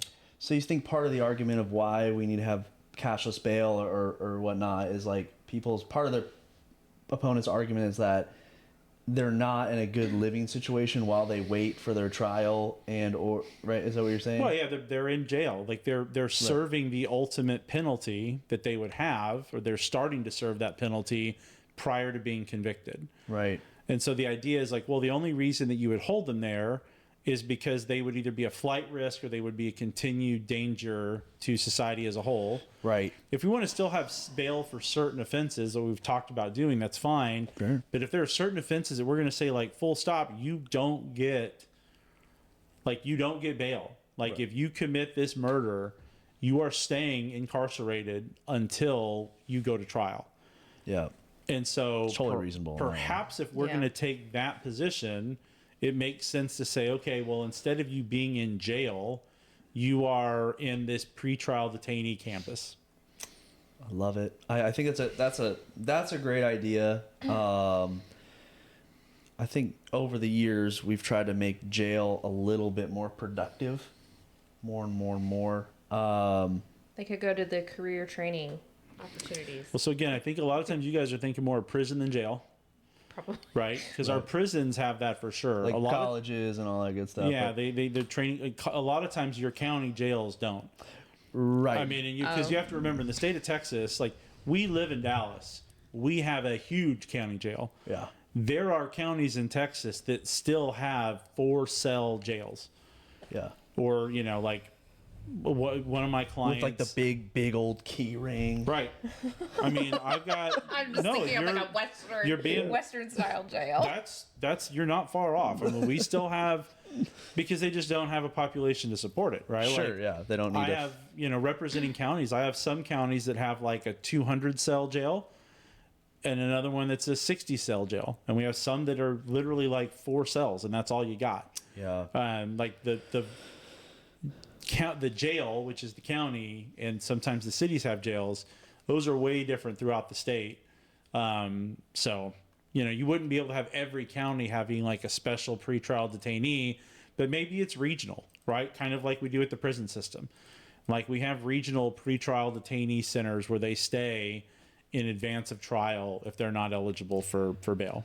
Yeah. It's really tough dealing with people in society that just simply don't want to follow the rules. Right. And it's kind of like everyone is going out of their way, and in this situation giving up their safety that we've already paid the police officers for, we've paid the jail, we've paid for the judge, like it, and like we're kind of like zigging and zagging and bending over backwards to be like, well, man, like look, we know like you got a knife fight, like it's unclear whether it's self-defense or not, but you did post that you wanted to kill this guy. But anyways, we're going to let you go.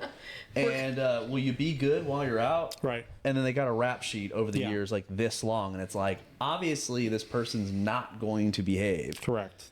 You know? And it's like you just, you know, and unfortunately those people have a massive backing, you know, within our society. Yeah. Which is wild to think about. It is, but I also, I mean, to give full shrift to the other side, like, I mean, it is a constitutional right, right? You do have your 14th Amendment rights as a pretrial detainee, that you are not guilty until a jury of your peers says that you are. Proven it. And like it's tough. I mean, so that's the thing that's the hardest thing about like actual justice, right? Is because there's certain things that we see and we feel in our gut and we want to go form a mob, right? You know, this is heinous. This person, we don't need to go to trial. We know this person's guilty. Let's just go take care of business right now. I've never thought that once in my life. That's that's why we have the Constitution there, is to push back those urges and say, yeah, that's right. And you know what? The system as it's designed, how many false innocents do you want to have per guilty person that gets away? Not many. Right. Like super, super low. And that's the one thing I will say about like the death penalty thing. Mm-hmm. And as technology's gotten better, that's come down a lot. But like the death penalty is like the thought of the state.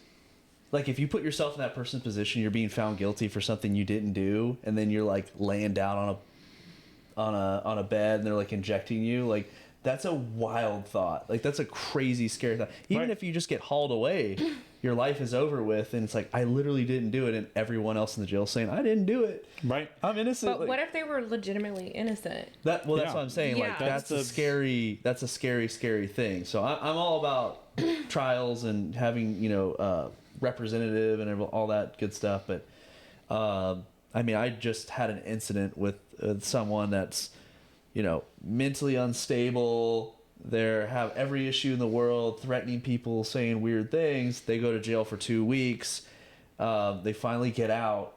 Next night, they have another issue because now they're out. They got pent up. You know what I'm saying? Like that first couple days, like they're gonna repeat. And I'm glad you brought that up, because that's something that the governor talked about in a State of the State address. It wasn't an emergency item, but he talked about the need for increasing mental health treatment, mental health care. Yeah. He talked about it more so in rural areas, but I was also very happy to hear that, because that's something that we have gone away from. We have not funded mental health hospitals the way that we used to. And we got to get back to that, because there are, I mean, it's sad, it's awful, but it's just human nature. There are lots of people that are out there that have mental health problems that cannot function on their own in society.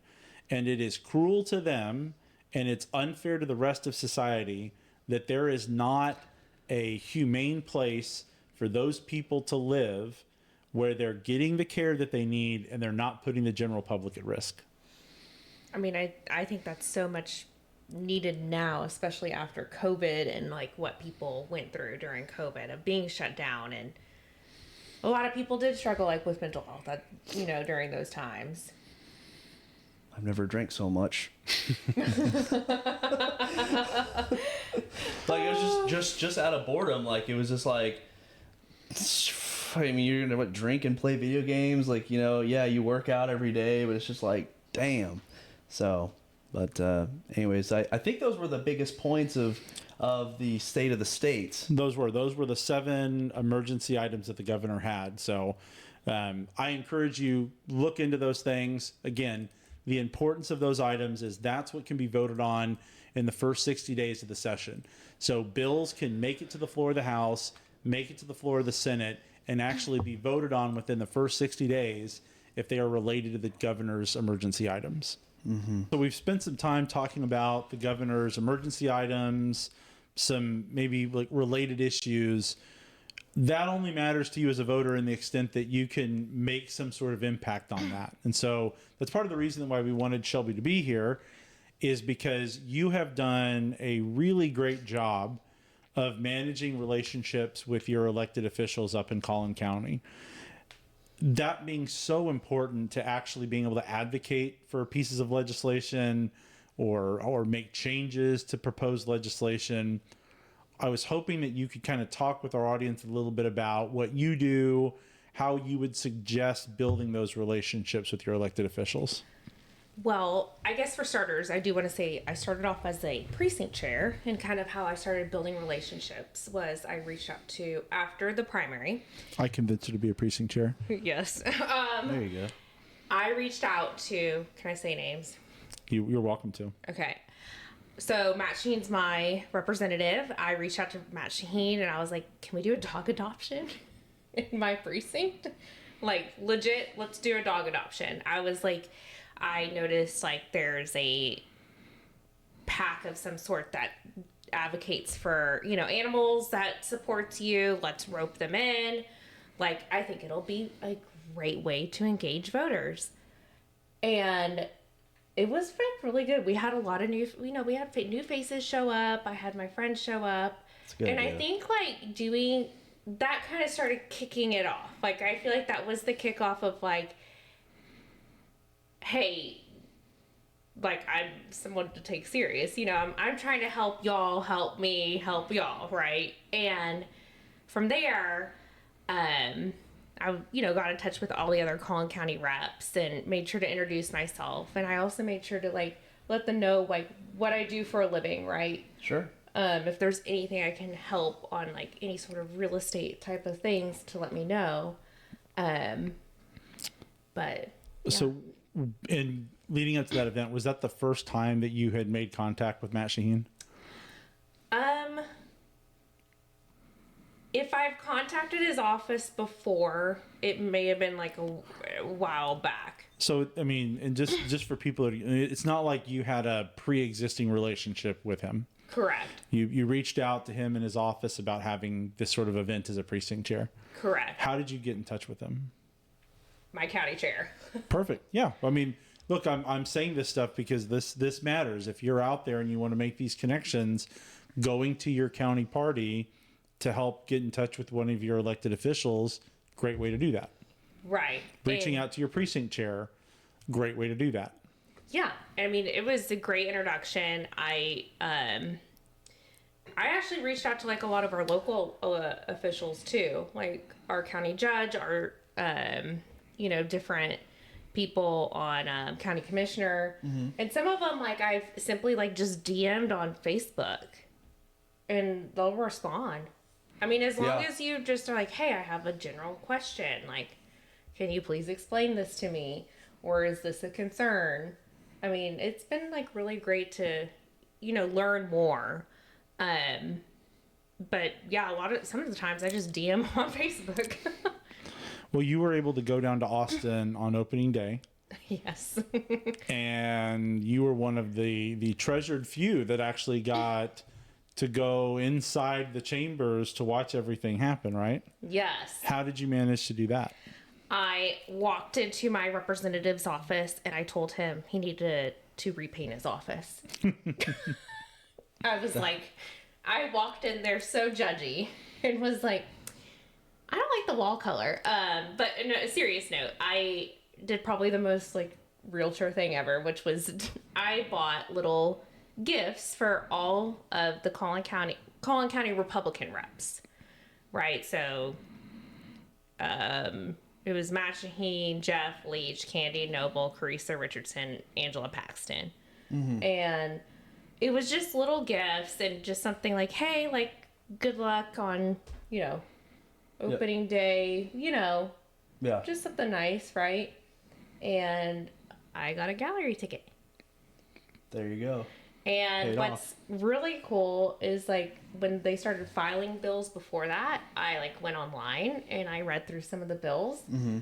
and I called another House rep, who was not my representative, but I just decided to reach out to her and being like, hey, you know, I read through your bills, like, kudos, like, yay, like, and she really appreciated that. And I was kind of surprised that I feel like maybe more people don't do that or take the time to do that. I don't think a lot of people do that. And it's like, it's just good, just simple networking. It's not simple, but it's solid networking things to do if you're looking to get involved or just find out more information. I mean, that's really good. And I also think it's really good to get to know their district directors or whatever. Their staff. Whether it doesn't, I'm starting to realize it doesn't matter if it's what staff member is, as long as you get one contact and you can build a relationship with somebody on their staff. Yeah. They are a great point of contact. I can't tell you like there's so many good stories I feel like people don't hear about what each of our elected officials have done, and I wish those stories would be more known. So just to kind of give our audience a little bit of understanding, pretty much every elected official from Senate all the way down to, House rep, probably not local people, they're going to have a chief of staff. Correct. Who's the person that basically manages their office, and they're going to have some sort of district deputy or district liaison, and that's the person that it's their job to be in the district communicating with the elected official that's maybe down in Austin to say, hey, here's what's going on at home. It's that person's responsibility to go represent the elected official at different meetings or things like that maybe the elected official can't get to. So, for example, with Matt Shaheen, hey, if the Collin County GOP has a meeting, but Matt Shaheen is down in Austin, the district deputy might come to the meeting to report back about what happened. Is that fair to say? Correct. Okay. And so what you're telling people is whether you're having a relationship with the chief of staff or somebody else that works in the office or that district person, build that sort of friendly sort of relationship with them, and that gives you some additional access. Is that fair to say? That's fair to say. Or quicker responses. Like, I feel like it's also important, like, every elected official, even on the local level, all the way up to the White House, like, they do have lives, right? Yeah. Well, and that comes in, like, that's really useful. For instance, right now, there's a lot of whirlwind and hearsay about the school choice thing. And if you see something going around that you want to address, you need to go to the source, because all you're going to get, if you Google it, you're going to get a bunch of reporters that are reporting hearsay.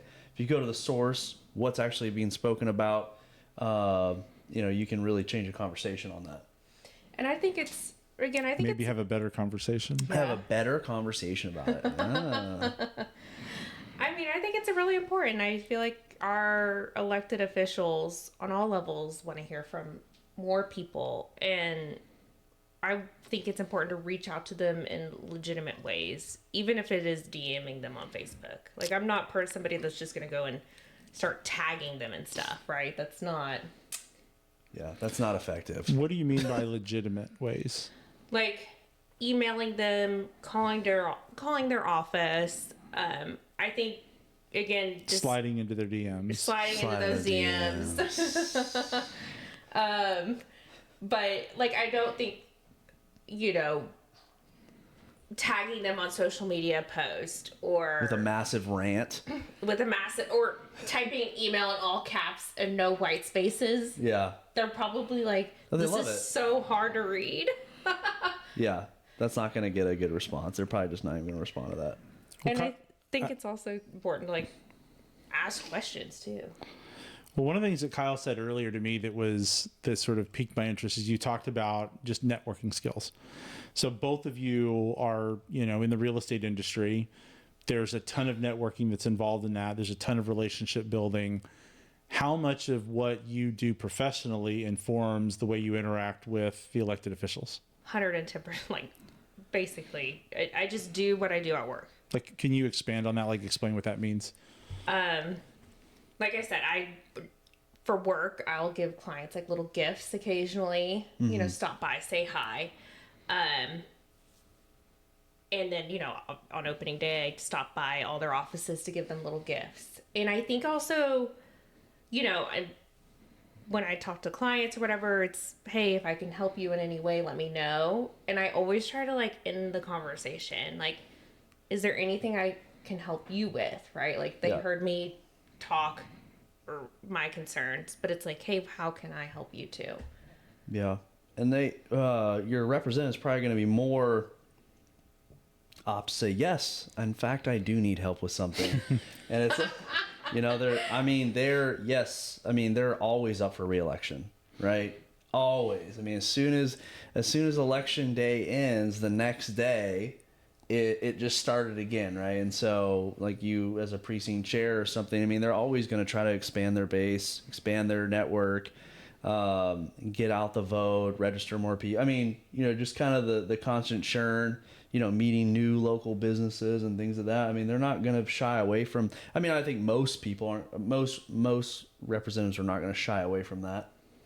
And I think it's important to get in front of just like in business, get in front of as many new people as possible. And if you can help them do that, I hope they would appreciate that. There's other events. I did a wine and women event with Angela Paxton. That was like another, I feel like really casual event. I wasn't invited. Wine and women. Yeah. Are you? That's exactly where I want to be. What are your pronouns?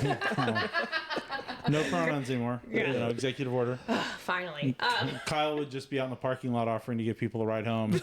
Did you have too much fun? Do you need a safe driver? I'm right here. I got boxed wine back at my place. Yeah, this box wine. Another cool, I took one of my friends to a fundraiser for one of the judges, and she thought that was really cool to be able to go and meet a judge. That's kind of like her wheelhouse. She likes looking into law and stuff like that, and she thought that was super cool. So I don't know. Hopefully, like I said, they appreciate being put in front of new people, being able to engage in creative ways that are non-contentious, where it's just more casual. I think that's one of the things when you're talking about how you work with your elected officials that really hits with me is it's not like a special skill, right? It's not like you're, having to learn the protocols to meet the queen. You're sending an email, you're making a phone call, you're doing very basic communications. There's not some sort of special barrier to entry.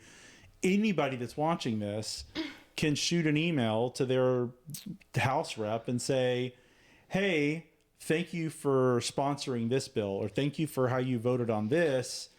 I'm also worried about X, Y, and Z. Would you mind putting some focus on that?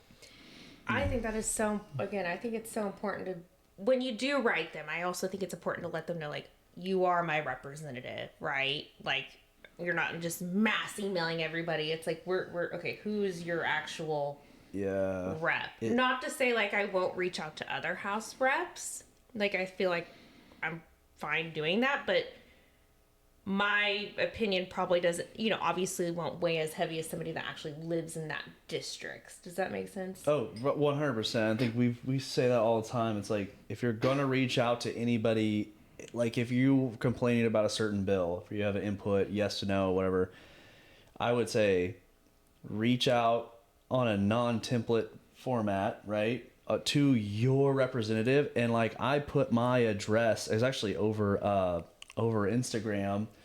It was the censure of Marjorie Taylor Greene. Those DMs. Slid in those DMs. I can't remember the guy. He ended up marrying the ISIS bride. Are you talking about Van Taylor? Van Taylor, yeah. You slid into Van Taylor's DMs? Yeah, it was Did you tell him you had boxed wine at home? Yeah, no, I didn't say that because Van Taylor is not my type. He's tall and scrawny.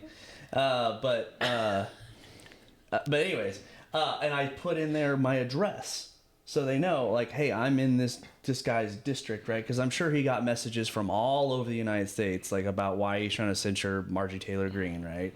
And they didn't respond to the DM. They sent a letter, really thick paper with the congressional stamp on it and everything, and I got it in the mail, and I on the outside it was really official. I was oh shit, I'm in trouble. I did something that was my first. You slid into his DMs. Now they're after you. I was it's the IRS again. But no, I opened it up. I was oh wow, they're responded to my message because because I was in the district, and that's really where you should focus. That's where you're gonna have the most impact. I think it's great. I think it's also working your way upward, right? You start reaching out to your city council. Yeah, it wasn't the censure of Marjorie Taylor Greene. It was about Dick Cheney's daughter. Her name is Liz. Liz Cheney. Yeah, Liz Cheney's daughter. That's what they were trying to we were trying to censor her. Anyways, whatever. I'm sorry. Keep going. I just want to correct myself on that. Yeah. Sorry. He is pro censoring Marjorie Taylor Greene anti-censoring Liz Cheney? Is that what you're trying to tell the people? reverse. The reverse. The reverse. Don't get me Yeah, wrong, he's man. like, don't get this twisted. People are gonna hate Don't you get me now. wrong, bro. I forget what the situation was about, but I was probably drinking box wine late at night and it was just like, "Brr." And they wrote me a really nice letter, so I wish I would have kept it. But anyways, continue. I mean, I got a really nice thank you card from Candy Noble, and I kept it. There you go. Yeah. And I thought it was cool. Like, I think the other part that was really cool was on opening day, I brought a friend from middle school with me, right? And he's not, like, really super involved with politics. He votes Republican. Great, right? But he's like, I could not tell you Right. XYZ really going on. Who's got the time? Right. And so he again went on the bus tour, and his feedback afterwards, it was like, this was a really, well, first off, he was like, how did you get, like, tickets? Like, how did we get, meetings? We got Chick-fil-A. We got Oh. jelly beans. And I was like, because I'm I guess I'm just nice. I don't know. But also, like, his feedback was, it's really cool knowing that they're just people. Like, they're actual human beings that have lives. Like, he's like, these are, like, people, like, you could go and have a beer with and have, they're just casual people. I agree. Most of them are really people. Yeah. Right. They're real people. Well, I just feel like the public perception Wow. maybe is a little bit different. Like, they're Yes. unattainable. Like they almost are like Yeah. like kind of like a celebrity stat, like, oh, do they even speak my language kind of deal. Like, yeah. They don't, because they're lizard people, but every once in a while they're highly trained lizard people. I mean, come and on, bro. Like, you talk to some of them and you're just like, why are you so weird? Like, why are you, lizard person. Yeah, you they're know? not, because they're not human. Yeah, exactly.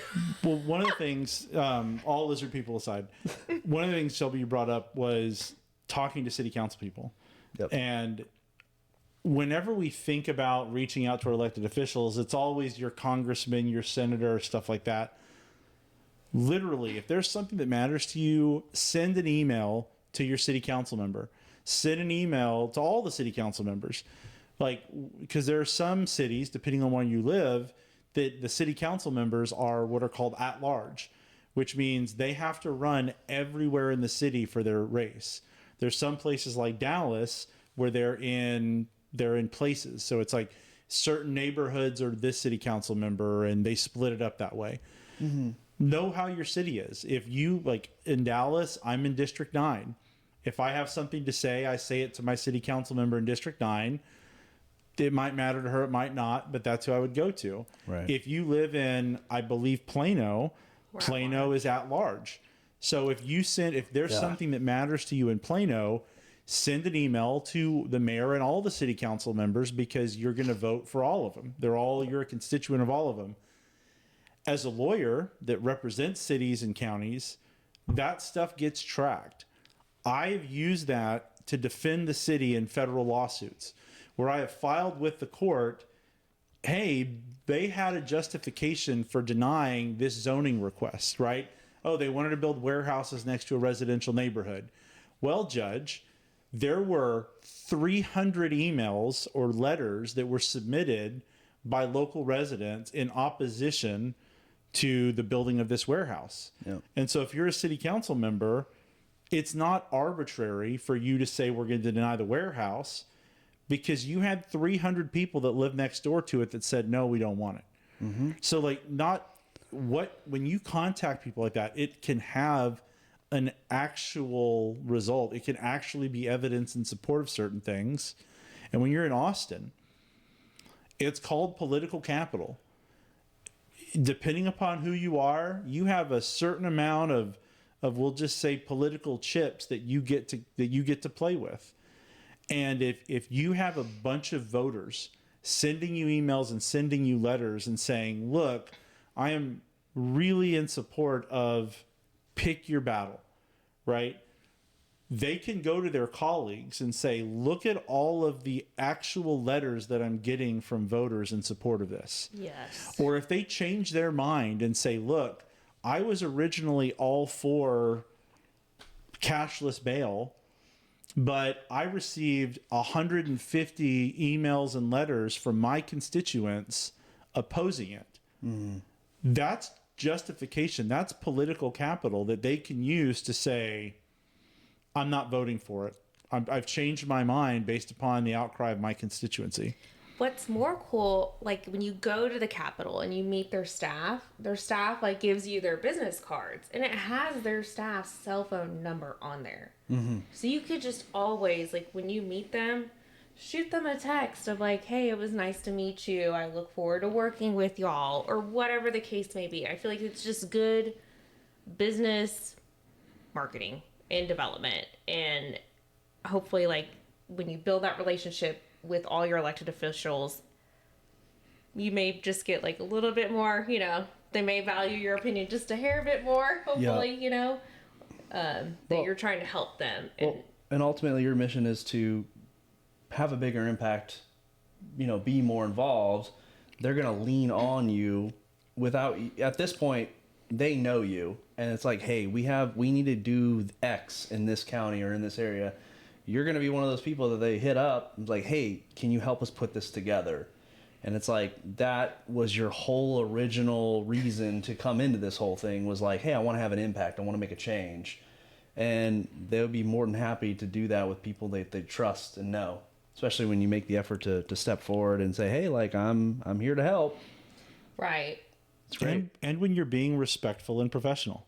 Right. Right. We joke about the all caps, but that's real.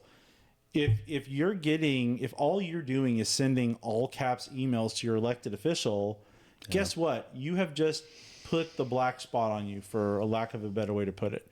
Right? You have given that person a reason to not look forward to the next email they get from you. Not take you seriously at all. I mean, the way that and this is the old corporate America, the compliment sandwich. Have y'all heard that?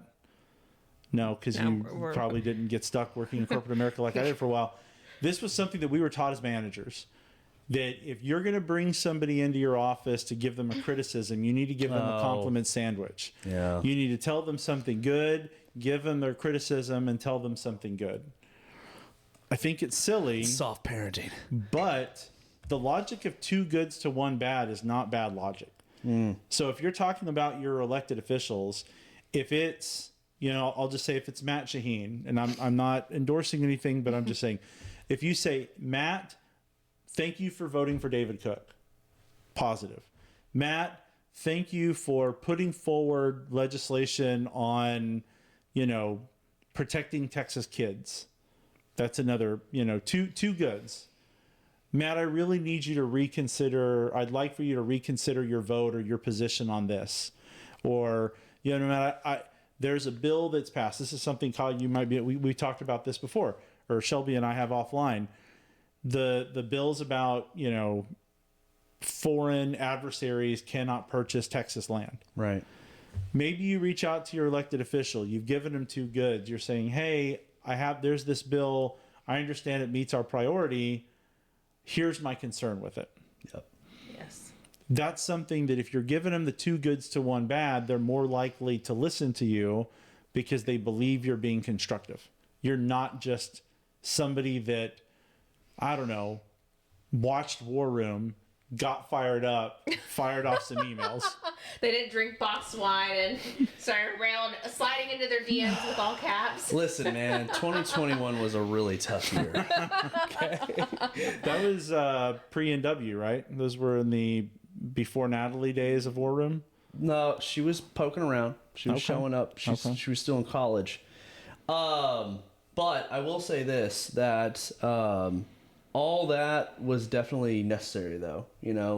I think that's the cycle that most people start off on. Like, they kind of start hearing this and that, and they get like kind of a little fired up, and with the all caps messages and stuff like that, and they're like, okay. I think most people kind of do realize like that's not effective, or just like arguing with people in like on the internet in comment sections. It's like, okay, let me take a step back. Now let me go a different path. And that's like kind of when you start getting, I'm going to go be a precinct chair. I'm going to go talk to my city council. I'm going to go do this. I'm going to go do that. I think that if we look back, I bet a lot of people we know kind of had that cycle. You know? I am proud to say I did not have. That's bullshit. During COVID, I reached out to my local city council person via Facebook DMs and was like, I have a concern about downtown Plano, and said, here are my concerns. I mean, look, I can attest. Shelby, as far as I've known her, has never gone through the all caps phase. But part of that, I mean, look, I mean, this is the thing is, and Shelby, you can correct me if I'm wrong when we've talked about this. I mean, Shelby approached politics as a business person. Yeah. Her interest in politics came from her trying to have a successful business of her own. Sure. And concerns about how the government was getting in the way of that, as opposed to getting fired up about a social issue or getting fired up about something that's a little bit more emotional. Is that fair to say? I would say I think COVID really was impactful on business and personally impactful on different aspects of my life. But I tried to be like, hey, I guess I kind of looked ahead of time of like what we were doing in Collin County, and it wasn't as bad. Obviously, what was happening in Collin County versus Dallas County, where Dallas County completely was off the chain of shutting everything down, right? Yep. So I kept that in mind, like, hey, I know that not necessarily like the city council or the mayor can override the governor or the county judge, right? So, but I'm going to reach out to them respectfully to say, I have a concern on this. And oh, by the way, please stop, if you have any say, please stop shutting us down. Please stop shutting my business down. Yeah. Yeah. 100%. Like, that's kind of what it came to. Yeah. But I think what I heard Brother Kyle say is, if you are sending out, if you sit there and find yourself saying, what's the big deal about the all caps emails? I send one of those a day. Now's your opportunity to repent. Yes. Yeah. Move past it. Follow in the path of Brother Kyle here. Yes. I got involved in politics so long ago, I don't even remember. Well, when you got involved, there were no comment sections. There were no. Right. You had code on MySpace. We only we could, there was definitely pre MySpace. We couldn't even do the lowercase because we only had the uppercase on the keyboard at that point. So, or the typewriter. Damn. No, I actually do remember the first time that I got interested in politics, like from a thoughtful standpoint. Like I still remember some of the 1988 stuff, but I remember the 1992 election. And Ross Perot being anti-free trade, and I had just got into trading like X-Men cards, and I thought that it was so dumb that if I wanted to trade cards with my friend, that one of us would prospectively have to pay money to do that when we want to just trade cards with each other. Yeah. And so my little, embryotic Republican free trade brain was just like, no, Ross Perot is wrong and bad. Mm-hmm. And that's how it started for me. Man, he was ahead of his time. Okay. He was ahead of his time. Okay. Yep. Are we going to have a free trade? Are we going to have a free trade episode of Yeah, a We later can conversation? definitely have a free trade episode. I will be pro-protectionist, tariff, pro-union. Okay. And then you can take the opposite, Oh, for I guess. sure. Oh, Okay, yeah. So, there would go. you have reached out to Ross Perot in all caps? Like, would you written him a letter in I all think caps? well, he wasn't an elected official, thank God, so I didn't have to worry about that. But still running as a candidate. Just a candidate. I guess I could have reached out to him in crayon. Yeah. Although at that point I was probably more in my map pencil phase.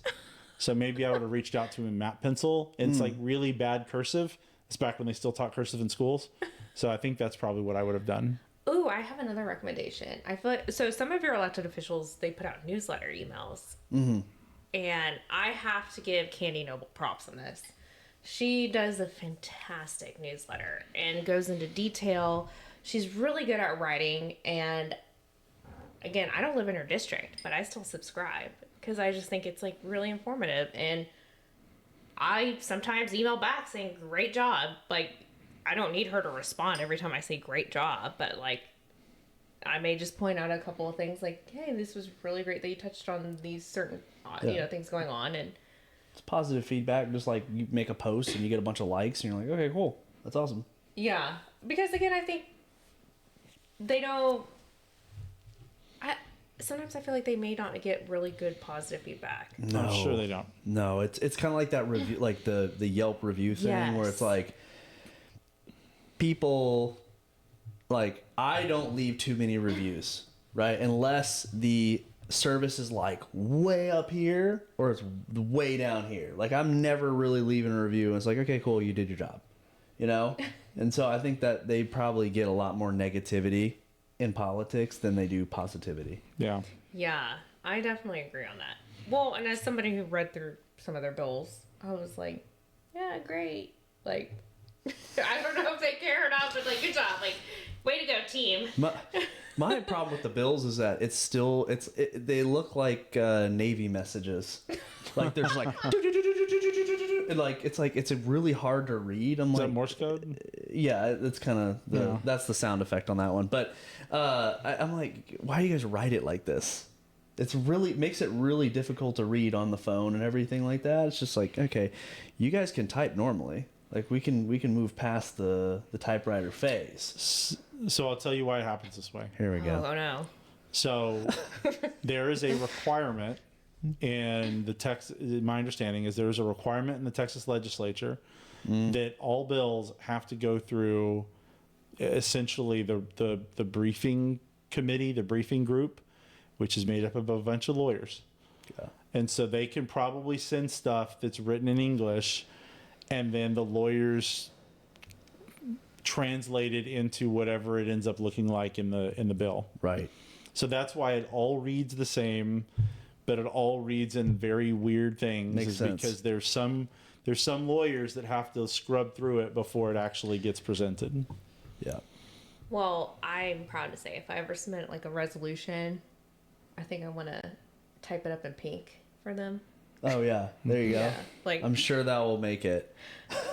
I feel like they should not expect anything less at this point. Like it should be pink. It's gonna stand out. The Elwoods of political lobbying. Hey, you know what? When you get a stack of papers and it's all in black and white ink, You get what's something gonna to stand out. see? I'm just a marketing guru, really. Like There you go. Yeah, do something that's going to stand out for sure. Yeah, well, planes that fly in the sky that stand out get shot down. So way to maybe be it's so not- negative. Maybe it's not great. Yeah, go be a deer. Go be a deer in Texas in like October and Yeah. stand out. See how that goes. Well, wait, did the deer wear pink? Yeah. Yeah, have the deer wear pink. See how that goes. No, you're right. I mean, it's have it in pink. I'm sure it'll work. Send it to. Gosh, who would probably be the most excited to get something in pink? Honestly, it sounds very inner city Democrat. Oh type- come on, we gotta have. I'm sorry, some- I got to put that on you. It's just like So are you thinking Jasmine Crockett? something. Well, I don't know particularly, but it just seems like that's very like flamboyant. It's out there. It's fringe. pink. Yeah, well, I mean, for a bill, come on. It's Texas Republican Party. I feel like it's a very black and white Well, I'm kind just of saying as a beige. constituent, like sending in like a So she's gonna send a letter in pink with perfume on it. yeah, Gotcha. totally. Well, maybe not okay. the perfume, but just Yeah, maybe just check- so it gets noticed. Sure. Yeah. yeah, but watch. Not my style. Definitely not my style, but Yeah, I mean, if it's in pink and has 100 signatures on it, You know what? I'm gonna go out on a limb. the 100 signatures would definitely take it over the top. I'm gonna go out on a limb. I'm gonna say Ben Bumgarner, most responsive to pink, most local Republican he would be amused by it. I don't know. Ben Bumgarner to me has a good sense of humor. I mean, a lot of them have a good sense of humor. He has a particularly good sense of humor.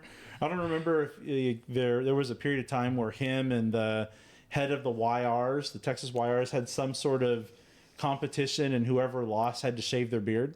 Oh, nice. Ben will have a good time. I bet he would see the pink and be like, "What is this? What is this in here?" Yeah. yeah.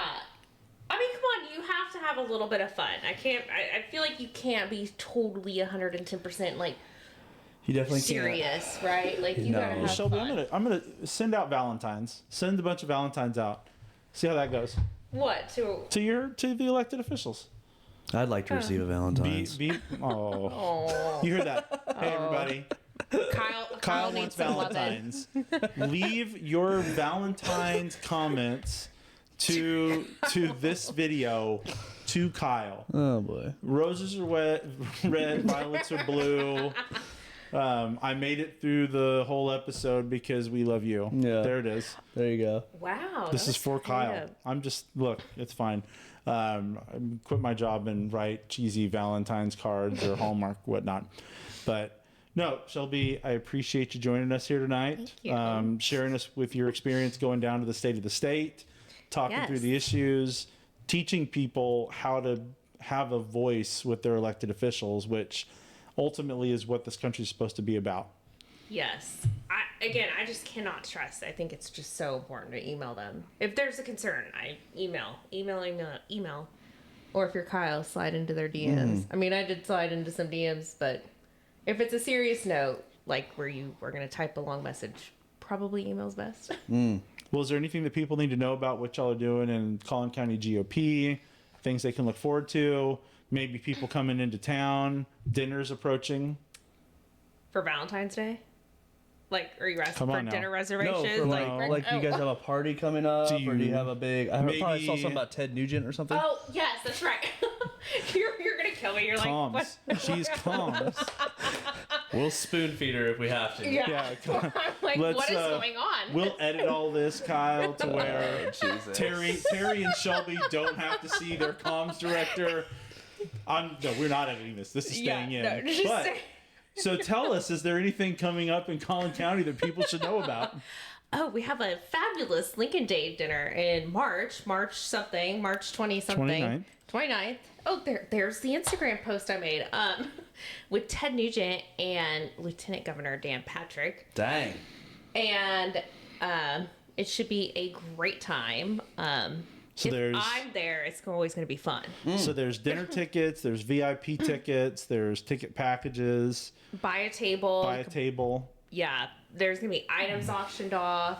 Where do we find the ticket? Like, if I want to buy a ticket. If you visit our social media and click, if you're on Instagram, link is in the bio for Lincoln Day Dinner. And if you're on Facebook, it is pinned onto the top of the page. Collin County GOP. What's the Collin County GOP website? CollinCountyGOP.org, I believe. So Yep. it's super easy to buy a ticket. And like I said, we always have fun. I Yeah. will be there, so I will make sure it is fun. Y'all do put on some pretty good stuff. So, like, when I saw Ted Nugent, I was like, what? That's awesome. We've been really trying to reinvent and modernize in Collin County. Nothing says modernized like Ted Nugent. Right. I'm just kidding. Right. Well, look. It's fun. No. It's a big step forward, one small step for. Well, no, Yeah. I'm being somewhat of a jackass, Yeah.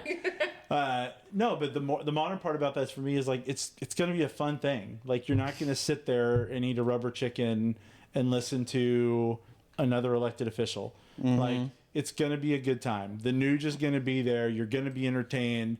Our lieutenant governor is going to be there, so you're going to be informed. Like it's going to be a fun type of thing. Yes, and we try to put on monthly socials too every month. So please come out and see us every month of social. Like I said, we have fun in Collin County. Absolutely. Sounds like if somebody wanted to get involved in Collin County, they could reach out to you. They can reach out to me. Slide into your DMs. They can slide into my DMs on Instagram. They can slide into the county party social media DMs. I'll receive it and let them know what's up. But yeah, please like and follow Collin County GOP on social media. And yeah. Heck yeah. All right. Well, again, Shelby, thanks for joining us. Thank you. Kyle, as always, thanks for keeping the train on the tracks. For all of you that have made it this far, thank you again. Don't forget to leave your Valentines for Kyle. But more importantly, follow us at A Better Dallas on Instagram. Follow us up on Facebook. Go to abetterdallas.com. Find out what we have going on, opportunities that you can get involved in the upcoming municipal races, opportunities to go down to Austin, meet with your legislatures, and then always like, share, and subscribe to A Better Conversation. You can find us on YouTube. You can find us on Spotify. We're going to go on a 2-week hiatus. Somebody has to go play Navy. And so while he's off playing Navy, we're going to rest our chops. And then we're going to be back at the start of March with some really cool guests. So keep monitoring the socials for the folks that we're going to have coming up in March. Thank you for joining us. Thank you for having a better conversation with us, and good night.